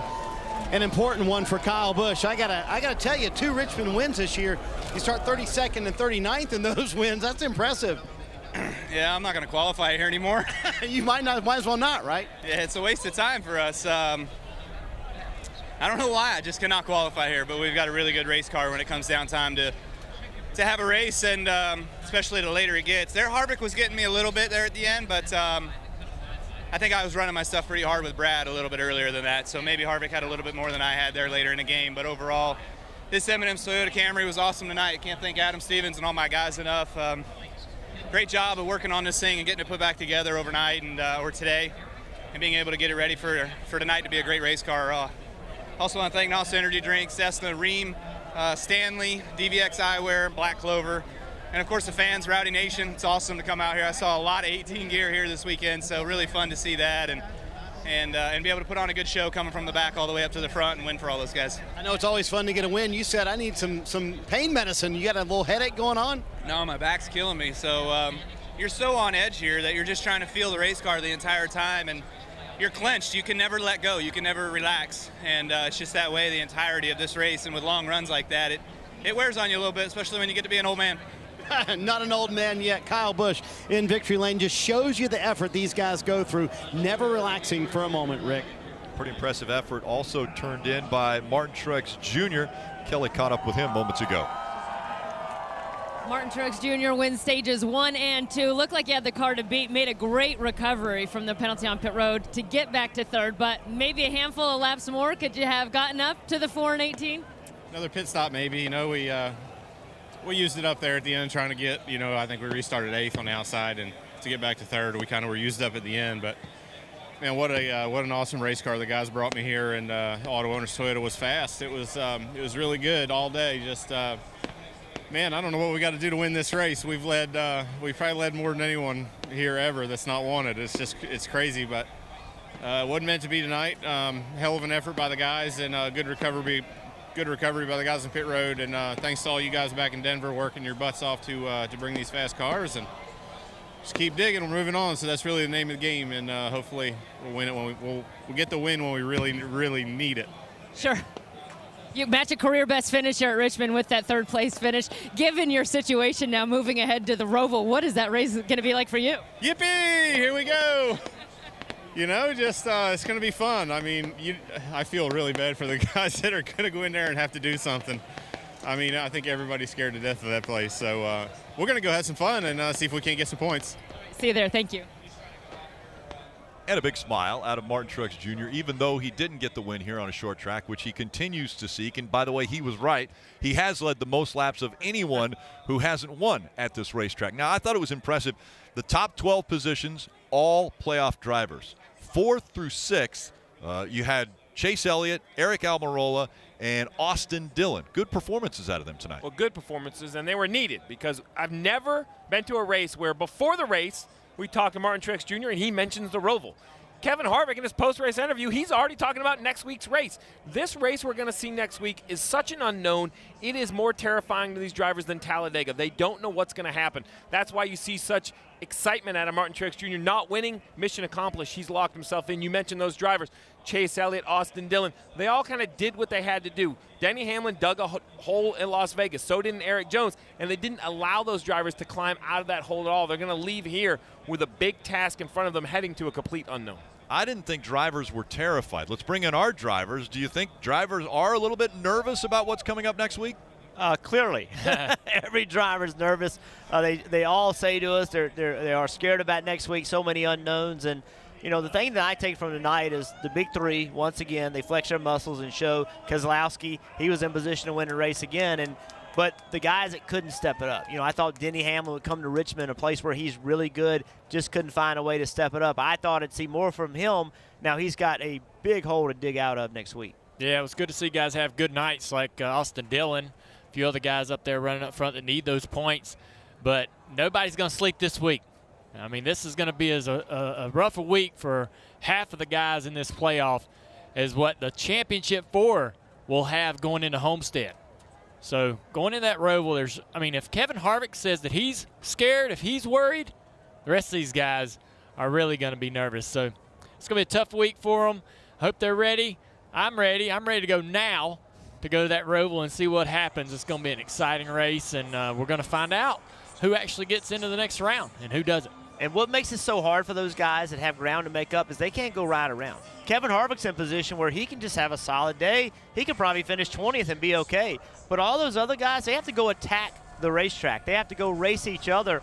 Well, you're going to go to a place you've never been to, a place where we've seen all these wrecks in practice, so many unknowns, and you have to attack the racetrack. That's a recipe for disaster, but they have no choice. Well, Jeff, you mentioned 20th. He could actually finish 37th, and he would still advance. But he doesn't want to do that. He's definitely nervous. It's time now for the NASCAR America post-race show with Krista, Kyle, and DJ.